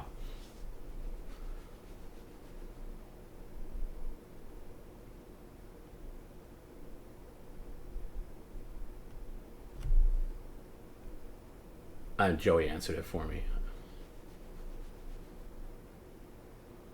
Twitch will say no to multi-platform streaming. I know Wings of Redemption just started streaming to YouTube because he's lost his partnership. Yeah, that's what I've heard. I've heard there's some exceptions, though. The terms of service for partnership is very, very strange. But, yeah, you're right. They are...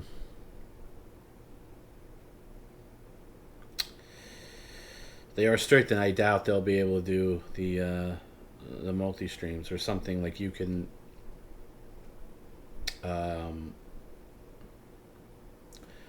You can do live, and then there's a period of time like it's really just YouTube specifically that they don't like because it's their competition. So. But you can, older streams can go on, because Twitch is not an archive, platform either. That's the other thing. That's the other piece of the pie is that YouTube is mainly for archive stuff where you put your old stuff, and then Twitch doesn't. Twitch has an expiration date. Twitch will, you could save a couple of things to Twitch, but it'll be gone in a week or so. It's not not the way it works.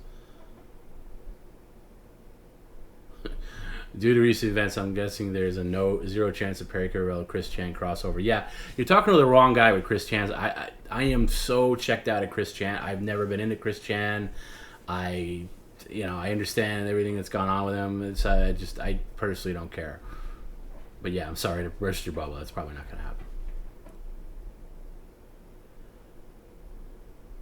Big Only Newbies. Did I ever listen to the DSP bankruptcy court leaked audio?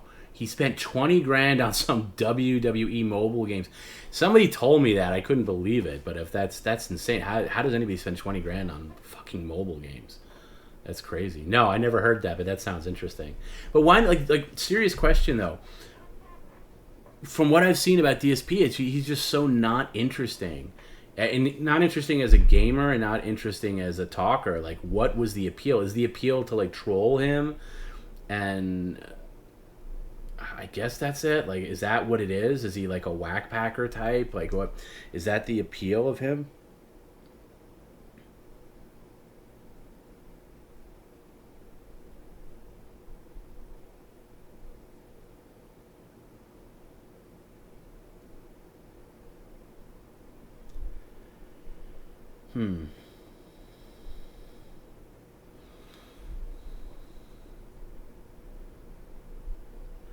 America says, I love the Patreon contract. What were they? Oh, thank you. Yeah. Look, I've said this before. I'll put our Patreon content against any other creator out there.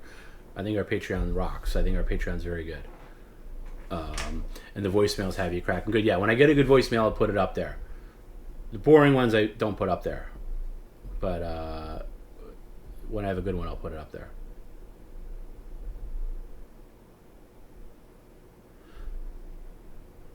Yeah, and Hannah says it right. Twitch gets the best of both worlds. They don't have to support the storage. Yeah, the storage is like, think about that. Think about the storage that YouTube has. Insane. Twitch doesn't do that. They're mainly a live platform.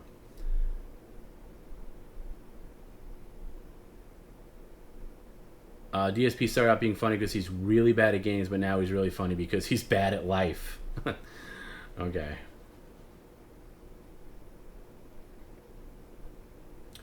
Cora, have I seen the footage of DSP jerking while his stream was on? It only showed his face, but it was gross. Yeah, I saw that. I couldn't believe that was real.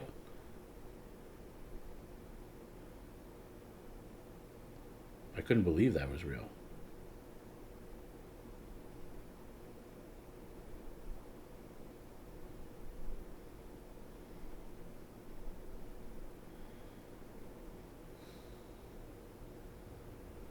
But yeah, it's, I just don't find him. From the small clips and pieces that I've seen, I don't find him funny.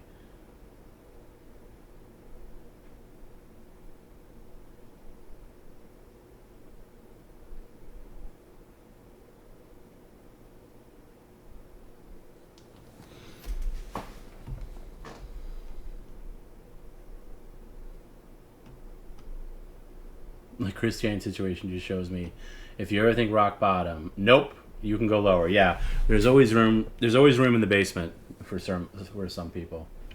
That's for sure.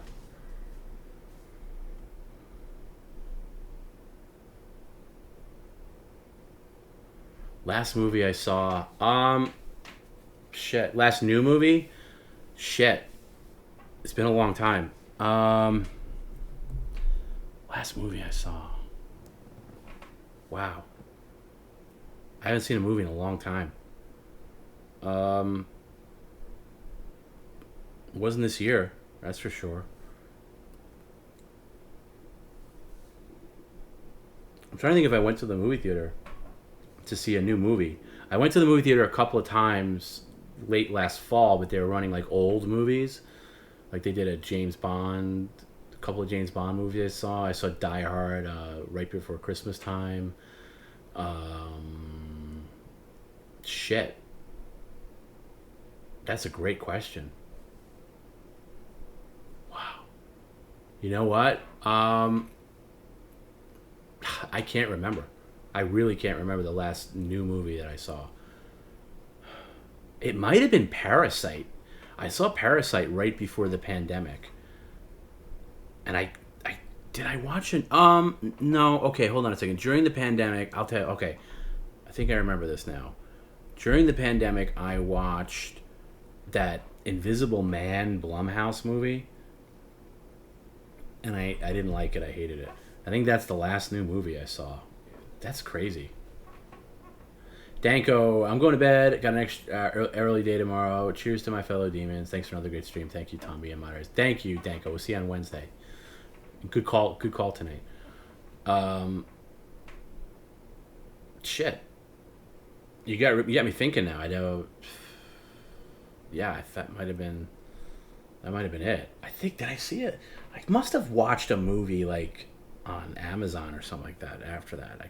I think that's it. I watched like older movies.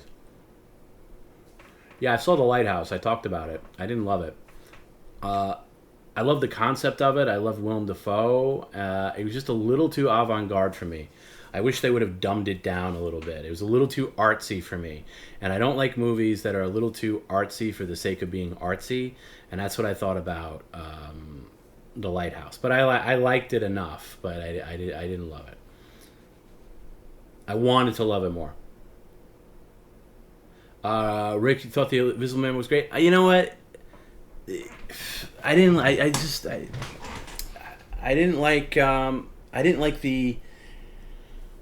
First of all, I didn't like the concept that the Invisible Man was like a suit, and it was like a remake of Sleeping with the Enemy, where like there was this abusive guy and the woman thing. There was some interesting concepts in it, like him setting up the woman, like killing people in front of her and blaming her and stuff.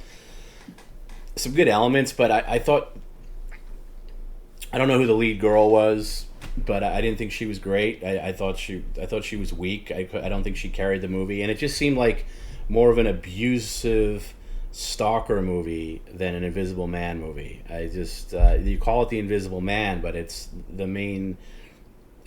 The lead of the movie is this abused woman. There's good little points in it that was okay, but I just didn't like it. And I don't think I've liked any Invisible Man movie. I don't think they've ever got the concept right. But the main point is the Invisible Man should be invisible inherently. Like it should be a potion or something like that. The fact that it was some super suit that's like light reflective by some crazy like Elon Musk type billionaire, I didn't buy it. I didn't like it. So. Yeah.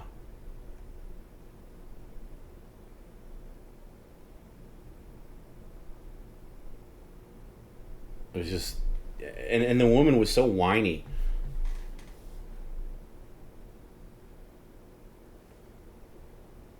Oh, that's the thing too. It's like, I think I made a joke about it, but I kind of mean it. Like, why can't we have an Invisible Man movie where the Invisible Man is just this great guy? I want an Invisible Man movie where the Invisible Man is just an all-around great guy, where he like helps an old man magician make his magic act better. He helps kids fight bullies. Like he helps people who just got mugged, or something like that. Like just a really feel good Invisible Man movie. All these Invisible Mans turn really evil and bad. You had the Kevin Bacon one. I don't think it was called The Invisible Man. It was called something else. That was terrible. You had the Chevy Chase one, which is abominable. And the black and white one I haven't seen in a while, but he was bad too. Like, just make an Invisible Man movie where the guy's really nice and just does. Is that too much to ask for? We can make it interesting. Like, yeah, wholesome Invisible Man where he just helps people out. Shows up at like kids parties. Makes kids fly for their friends or something like that.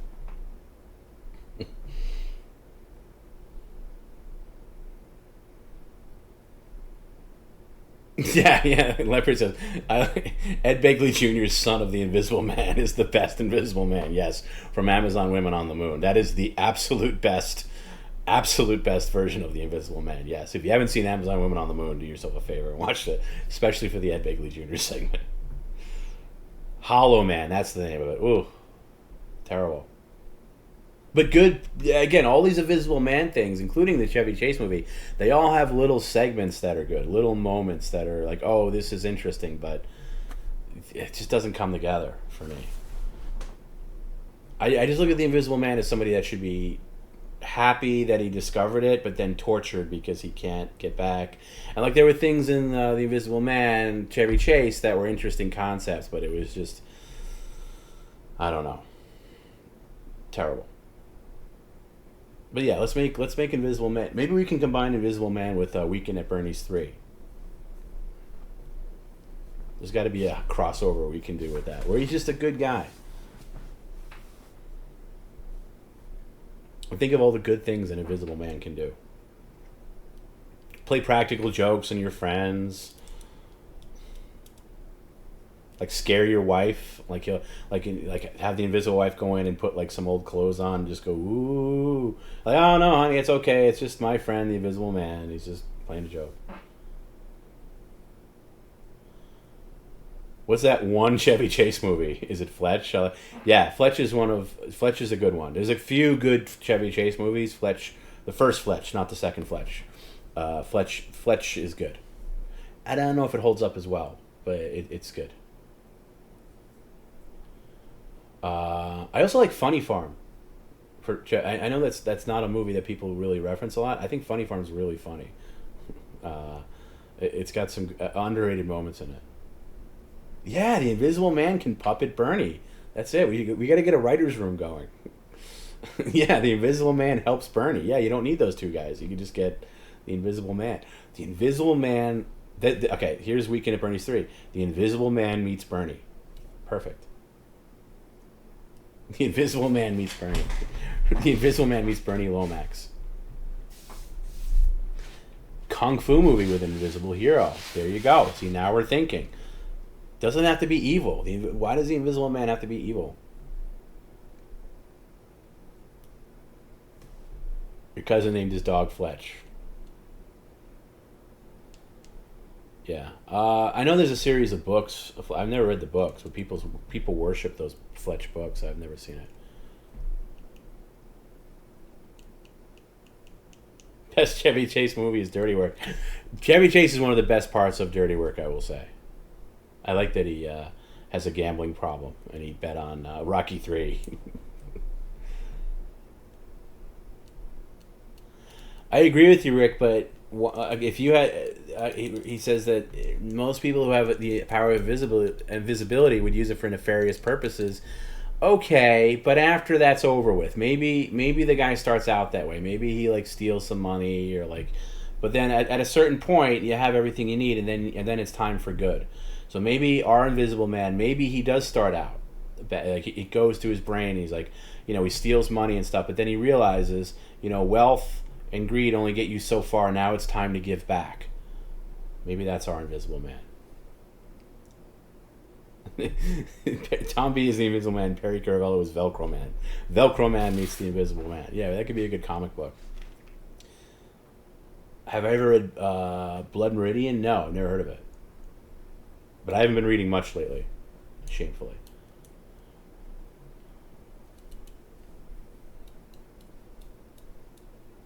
Now I kind of want to watch the old black and white Invisible Man to see if it checks out with my theory that there's no good Invisible Man movies, because I've seen it a long time ago, but I don't remember it quite as well.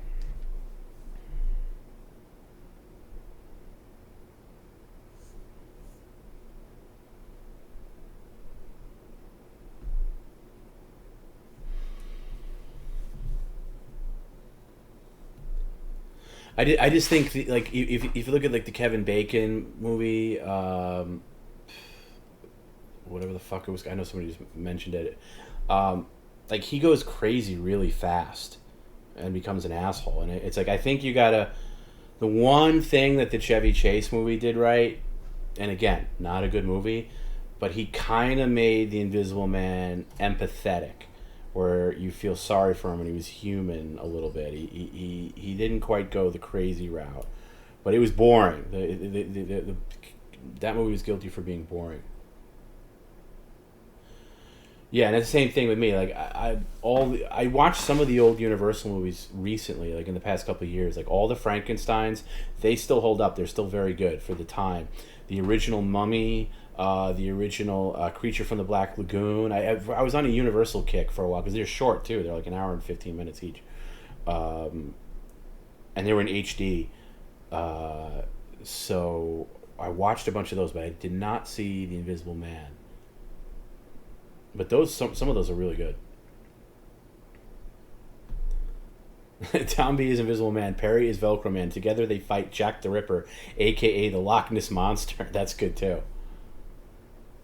That's good too. Yeah, Perry can play the Elephant Man. You know, I've never seen the Elephant Man.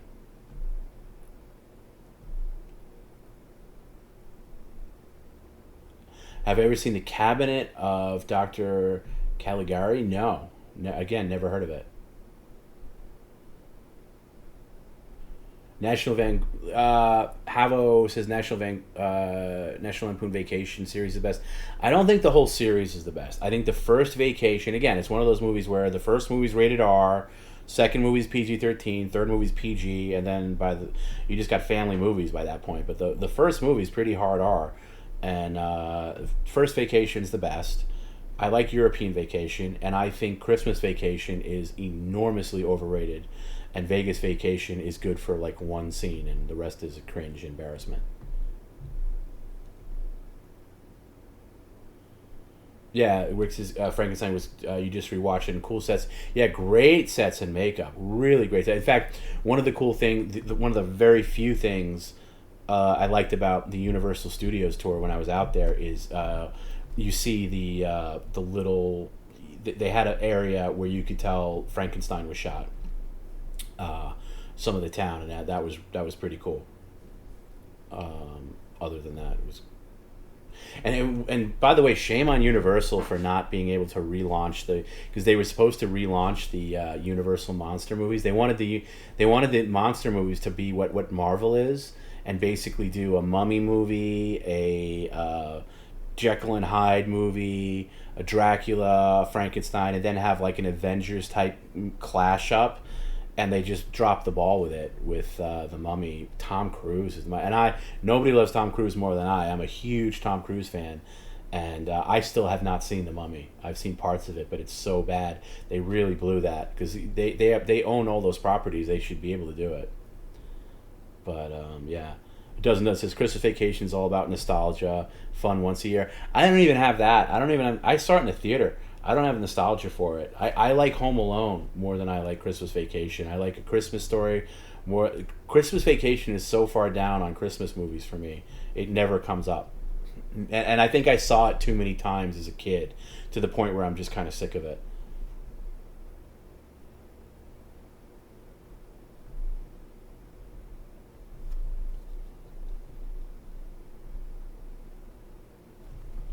Do I think if John Candy and Chris Farley were still alive, they'd eventually have made shitty movies? I think they made shitty movies when they were alive. I mean, look, I love John Candy, but look at the movies he was making towards the end of his life. They were pretty brutal. And Chris Farley, I mean, God, I'm on record as saying I don't even love Tommy Boy, but let's just play devil's advocate and say that's some classic. I mean, you're going to tell me Beverly Hills Ninja and Black Sheep were great movies? No, I think they would have.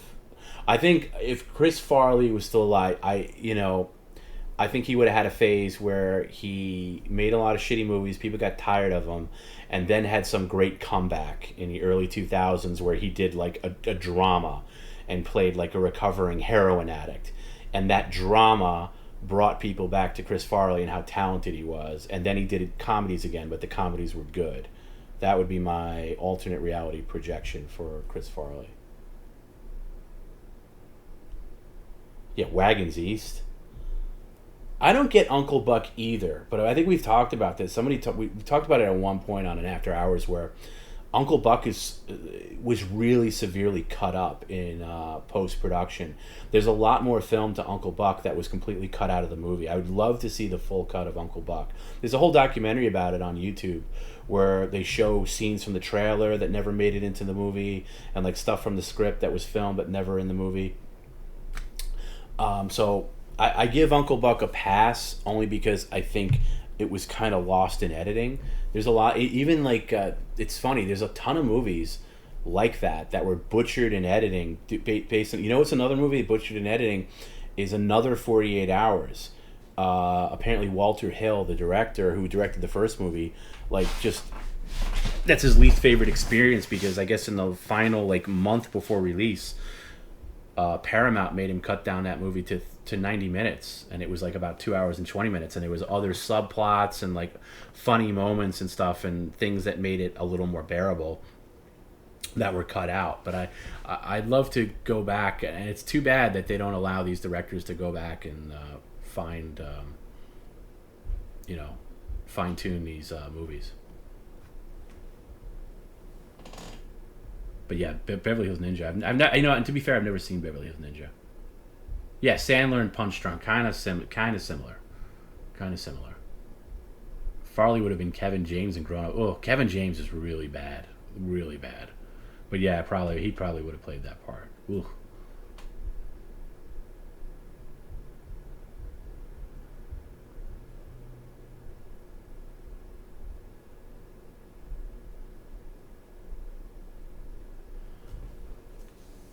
Big old newbies.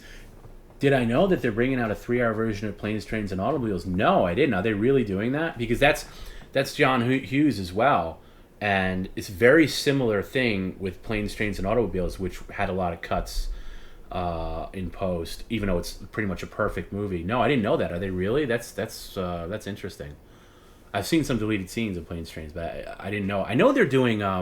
Sylvester Stallone's putting out pretty much a drastic recut of Rocky IV, where he's making it more serious, changing the soundtrack, and completely recut every scene to make it less of a music video and more of a movie. I'm interested in seeing that. I don't know when that's coming out. I think it's coming out sometime this fall, but that's interesting.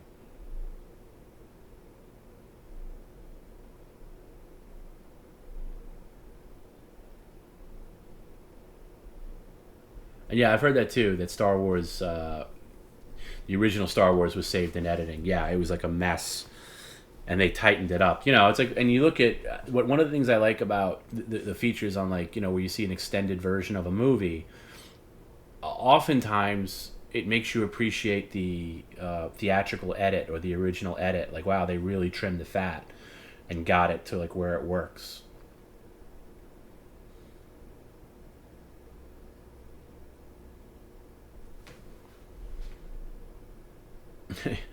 Fanny Reeves says, "Oh God, Kevin James, my friend and I made a movie on VHS in high school, and my friend recorded over it with King of Queens."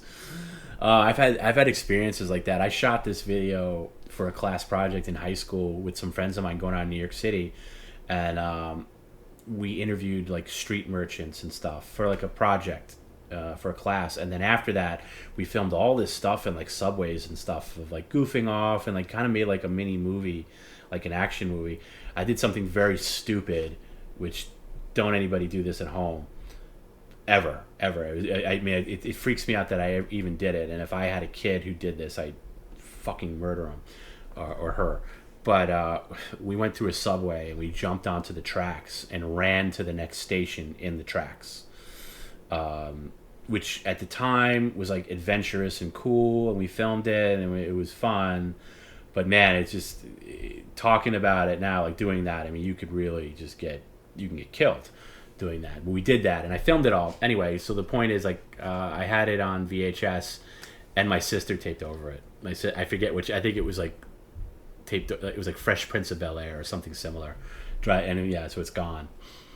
But we filmed a lot of stuff, and like, I think it's cool because I remember the video capturing a lot of like early 90s New York City. Like, we were in Times Square and stuff like that, and I'd love to have that video now, but yeah, it drives me crazy. The fragile nature of VHS is terrible.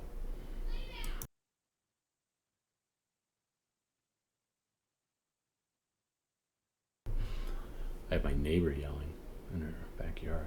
I don't know what's going on. Sandler was good in Uncut Gems, Faster, but I'll give you that. Sandler was great in Uncut Gems. That's one of the last movies I saw too. That's one of the last movies I saw right around like when the pandemic hit last year. I saw Uncut Gems. Great. I hated the ending. Hated Hated the ending, but he is great in Uncut Gems. I think you got to be from New York to appreciate how good he was in that movie.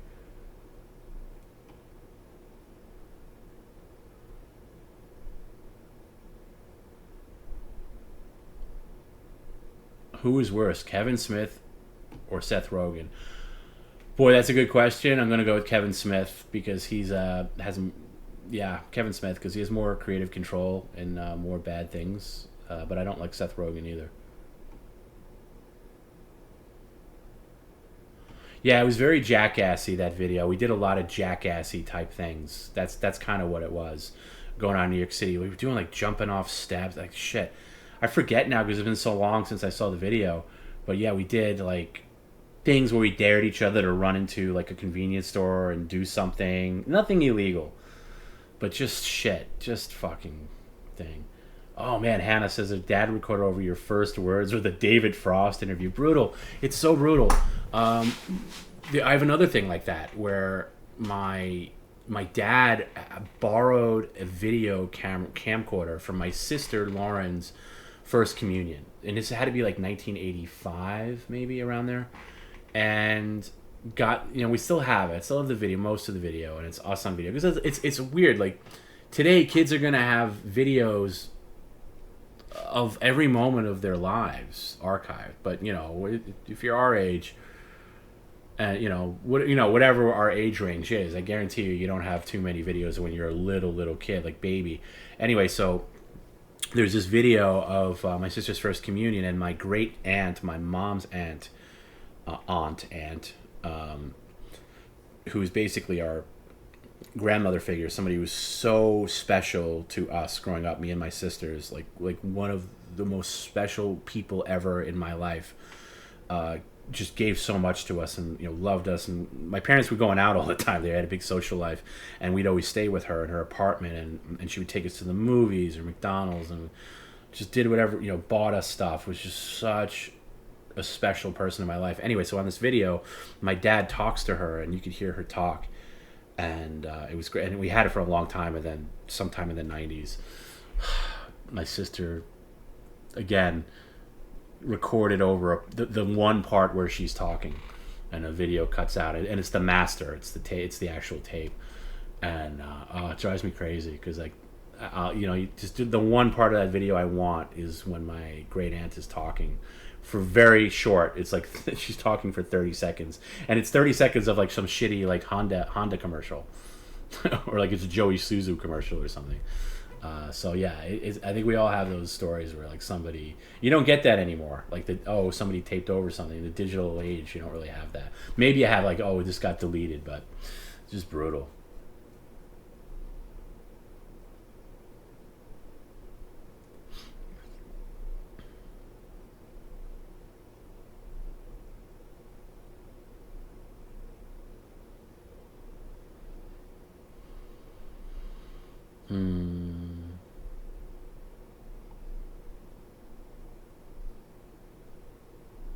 Alimony Tony, me and my brother filmed corny little sci-fi movies in our own special effects as a kid, and my mom recorded soap operas over them. Oh, that's gut-wrenching. Gut-wrenching.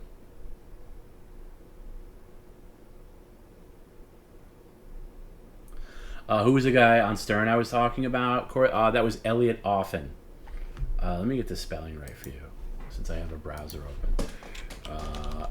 Elliot, I think it's Elliot, Elliot, one T, Offen, Offen, Elliot Offen. Just put his name in YouTube and have fun.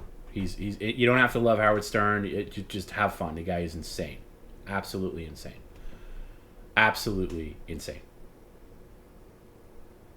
I like those Joey Suzu commercials, by the way. They were fun.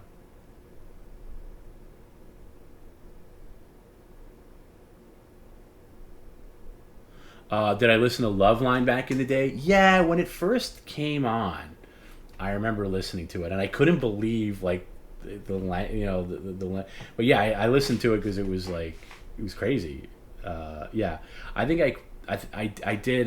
Me and a friend. I didn't have a TV in my bedroom when I was a kid, So the radio was very important, and I would listen to like radio shows, like talk shows, to put me to sleep. It was like podcasts, and it was a couple of shows me and a friend, we'd like tag team call into, like prank call. It was like our entertainment before we went to bed. And there was a couple of guys. They were like local New York guys. Barry Gray was one. Tom Snyder, who you probably know from he did the Tomorrow Show before Letterman, and he also had the Late Late Show in the '90s after Letterman. He had a radio show which I really liked actually, but I was just viciously called in like almost every night, to the point where they had to get extra security for my phone calls. Like and to the point, like I would sneak out of my parents' house to go to a payphone to call the show, because they had the number blocked. Like I couldn't even call from my home anymore, because you had to unblock your number. So I would go to a payphone and like literally take $5 worth of quarters and put them in a payphone so I could stay on to hear my thing, and then I'd have it recording at home, and then I'd run home and listen to the recording. And a lot of times it was like bleeped out, and I'd be annoyed that I stood out in the cold at a payphone at the train station. I'd ride my bike to the train station to make the payphone call, to call into the screener. And I would be good at doing voices to get through the screener.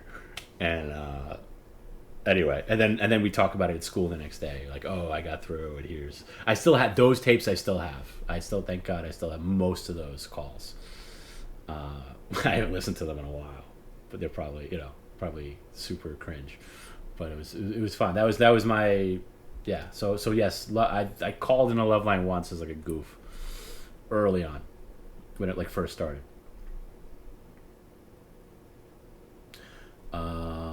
Big news, TomB. I think I asked this before, but did I see Mancow video where he and Roger Stone are claiming a gas explosion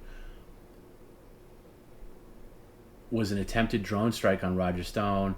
No, I never saw that. What are my thoughts on Mancow? I never knew Mancow. The only thing I knew about Mancow was Howard would talk about him. Howard Stern would talk about him as like an enemy. So I never knew Mancow, and my only exposure to Mancow was like when people would talk about him on Stern as like a loser. But I think it's a Chicago thing, because Howard. It's funny, people that I know from Chicago never got into Stern, and they were more into like Opie and Anthony or something like that much later, because Stern never was in Chicago. He didn't get into the Chicago until much, much later. And I think it's because Mancow had such a stranglehold. I think there was also a guy like Johnny B or something like that. But Stern, that's one market Stern never penetrated.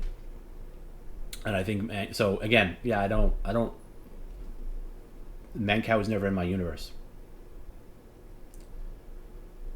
Yeah, TomB was blocked for life prior to any of us. Yes, yes, I was, from many radio stations, or radio shows, I should say. Russell Chambers says, my mom used to connect the cable splitter to watch The View, which would weaken the signal to the basement, and had to be rich set to record every day while I was at school. So I hated coming home to discover fuzzy VHS. Yeah, those cable splitters fucking blew. I think they're better now with digital signals, but yeah.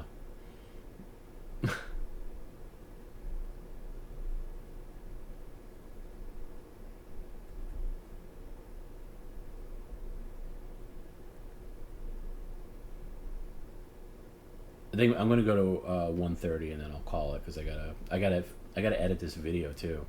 I'll probably do it in the morning now. I gotta edit Perry's video into the thing. Was Mark Harris on Mancow Faster Blade? Really? Wow. I'd have to hear that. Like not recently, obviously, but like after his main thing on Stern. Mancow had some funny prank calls floating on Napster. Yeah, he's probably funny. I mean, look, when you're a Stern fan and you're indoctrinated into Stern universe, you just take his word for everything. That this sucks, this person sucks. Whatever he's pitching, if he's doing a commercial for Snapple, you drink Snapple. I mean, that's how much of it doesn't exist anymore. I don't think for anybody. But Stern was such a powerful broadcaster that if he was against somebody, you were against somebody. If he had an enemy, that was now your enemy. The things that he liked, you liked. The things that he hated, you hated, with exceptions. He had terrible taste in music and TV shows and stuff. So that you took with a grain of salt. But when he would talk about competitors, like Mark and Brian in L.A. or Mancow in Chicago or DeBella in Philly, they were like you were his army. Like you hated him because that this was your guy, and you were in his army. So that's my. Yeah, and then it takes you, and then over time when you get older and you realize, he's just a really good salesman and stuff. But when the Stern Show was great, when it was in top form, in the '90s, you would do anything for him because he made your days so great by just delivering you a great show, and you were so thankful for him. But yeah, Stern was against podcasts, but like that's it shows you how out of touch he is. I mean, there's just a certain phase where he just checks out with the everyday person. What's my take on Stern's hair? Wig or genuine? I don't know. It's got to be a partial wig. My issue is the color. Like at his age, he's not gonna have that jet black hair. So maybe it's a wig. My take is I don't care if it's a wig or not. I don't care, but maybe there's good evidence I've seen that it is a wig, but I wouldn't stake my life on it.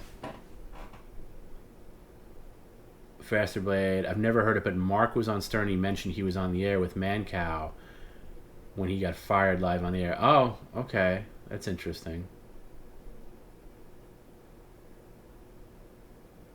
Yeah, Stern destroyed there was a period of time, it ended eventually, where he would go into, and now again, if you talk to Stern now, if Stern talked about this now, you'd be like, oh, I was so out of my mind then, and I was crazy, but he was a pit bull. I mean, he would have made an incredible CEO of any company because he just had this drive to just destroy any enemy. It would be like PCL going against any enemy, a DSP, whatever stream, like just really just dedicating the whole show to talk about how bad they are and how we need that audience or whatever. Just eviscerates any competition to the point where he'd go into a new market, and Philly was really the first market he went into because I grew up in New York, so he was always in New York, and then he got Philly and Washington D.C. Washington D.C. had the Grease Man. That was their morning guy. He destroyed both. He would just go on a tangent. Like, how can these people like this guy? This guy's terrible. This guy's terrible. And it worked. And then market after market. When he went to L.A., the target was Rick Dees and Mark and Brian. And he would become number one in the market. It was an incredible run. Market after market. Every market had that guy. Going into Dallas, going into Cleveland had another guy. And he'd go in and and then he'd go to that state and have a funeral for that person that he destroyed. It ended at a certain point when he ran up against Opie and Anthony. I think it was difficult because number one, they weren't on the morning yet. They were in the afternoons, and they were on Infinity, which was his company, the company that he was employed under, and they both had the same owner, Mel Karmazin, and I think there was a discussion there. So he didn't go after them the way he did, and it was weird, like hearing about Opie and Anthony and how he would just never, like his way with dealing with them is he would just never mention them at all, which in a way probably hurt them more because they were fans that were trying to get into this game, that they were influenced by Stern, and now Stern, who's this guy that would go after everybody, is not even mentioning them, not even a word. Even when things got really ugly, they would go off on him. But he wouldn't go off on them, which maybe is even more cutting.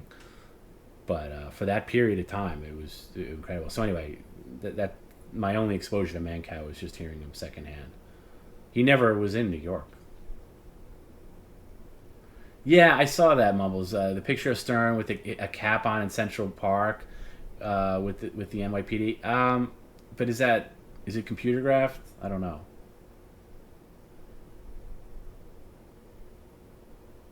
I don't know.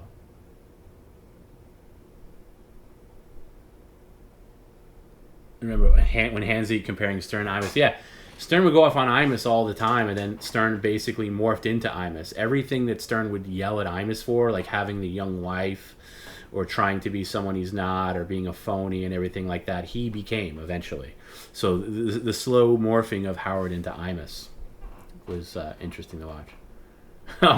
Holy fuck, Elliot Offen is a madman, this guy. Yeah, if I was staying up later, I'd play some Elliot Offen videos. Maybe we'll do that in one of these after.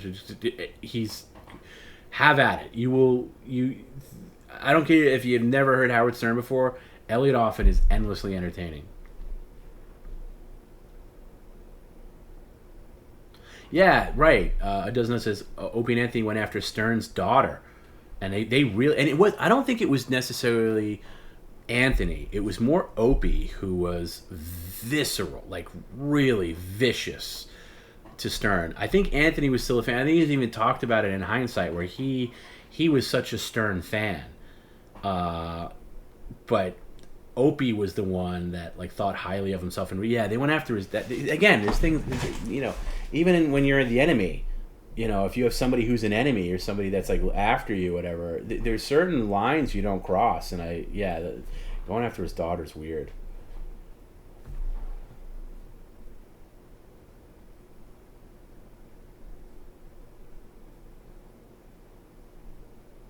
And I think everybody says, I never liked Opie and Anthony. I never listened to it. I mean, I would listen to clips and stuff. And then years later, I realized, Opie and Anthony, I didn't hate Opie and Anthony. I just hated Opie. Anthony, I thought was good. Not Anthony now, but Anthony at the time was good. And I think there could have been a universe that existed where Howard was great in the mornings and Opie and Anthony were great in the afternoons, and maybe both could be friendly with each other, but that never happened. Yeah, Fasty Blade sent me a Mark Harris thing that I was going through today a little bit, and then I realized we had to do the stream, and I had to turn it off. But I'm going to get back to that. The Mark Harris compilation you sent me. I love Mark, because I will say, I've said this before, I was actually I became very friendly with Mark Harris in real life, and I have a lot of affection for Mark Harris, and hearing his voice, it's funny, because Fasty Blade sent me this thing on YouTube, where it was like Mark Harris clips, and it was the first time I heard his voice in a long time, and it kind of made me a little emotional, just hearing his voice, because I talked to him so many times, and he's just as much of a maniac as he is, and he always had some Ralph Cramden scheme going on. There was just a real genuine nature to him that I just adored. And I miss him a lot. I wish I would have reconnected with him before he passed away.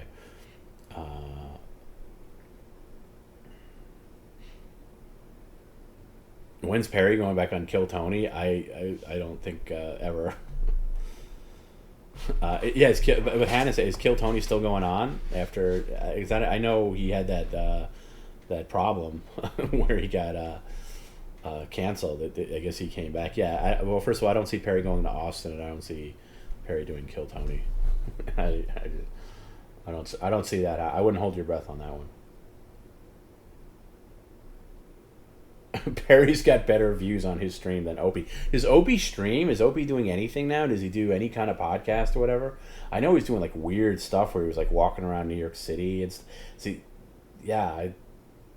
Opie's a very strange guy. The more I learn about him, because I was never a big fan, like I said, but after the fact, but I'll occasionally listen. Like YouTube will come up and there'll be like an Opie and Anthony interview that comes up in my and I'll listen to it. And it's funny.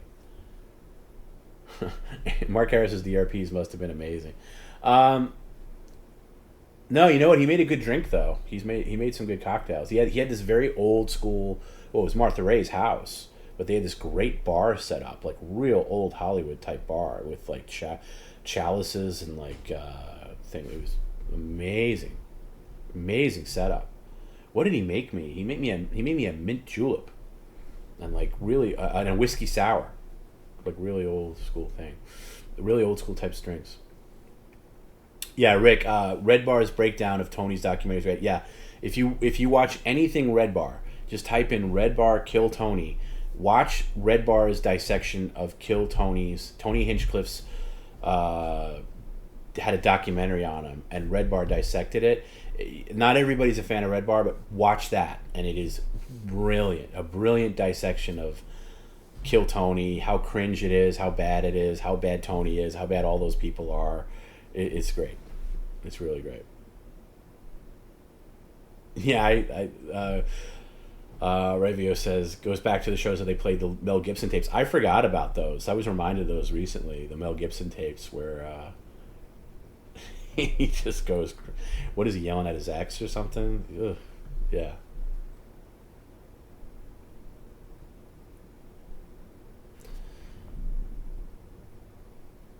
Yeah, let's do it faster. One of these nights we'll do it. When I get my tiki bar fixed, it's like literally falling apart now. It's getting bad.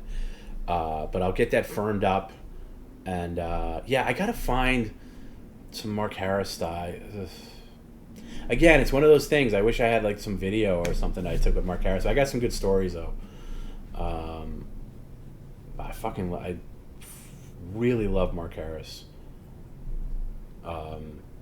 Unironically, loved Mark Harris. And like I said, I fell out of touch with him for a long time. And really, there were various times I wanted to email him or stuff, but he had an AOL account that wasn't working anymore, and it was just hard to get in touch with him. And then I got in touch with his daughter, and then she got back to me really, oh, here's his email. And by the time it was all said and done, it was like he had passed away, and I had a major depression when I couldn't get in touch. When I found out fairly recently that he passed away. Like, I wasn't sure, and when I found the news, I was like, that's a bummer.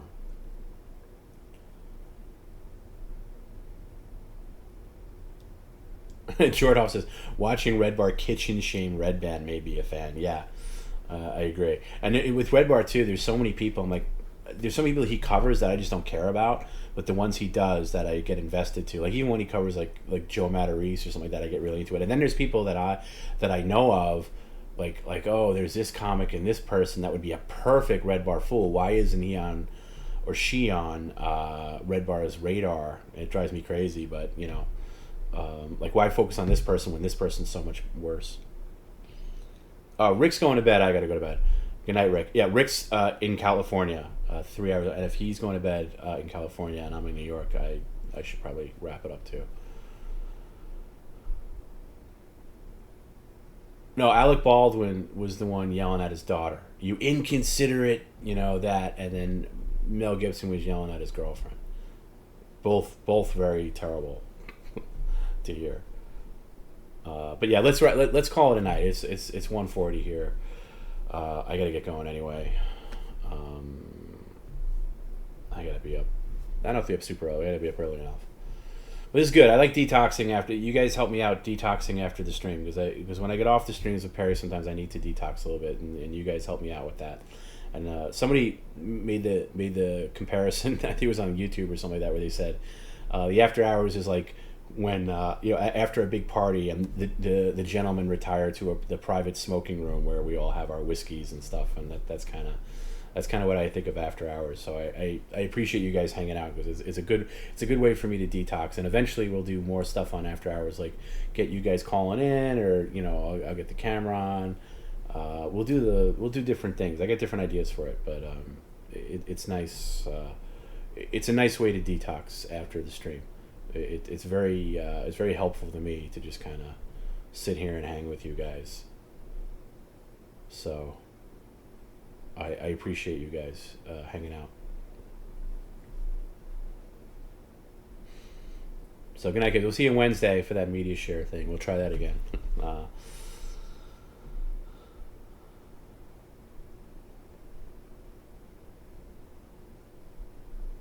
Ravi is going to go back home and watch the stream from the beginning. Had it recording as I went to a friend's house. Well, I hope nobody taped over it. I hope you don't get King of Queens when you're supposed to get PCL. That would be bad. But thanks, guys, for real. And we'll see you on Wednesday. Good night.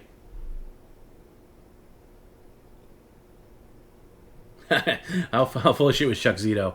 I hated Chuck Zito. That was right when Stern was going downhill. I hated Chuck Zito. So very full of shit. All right, good night, guys.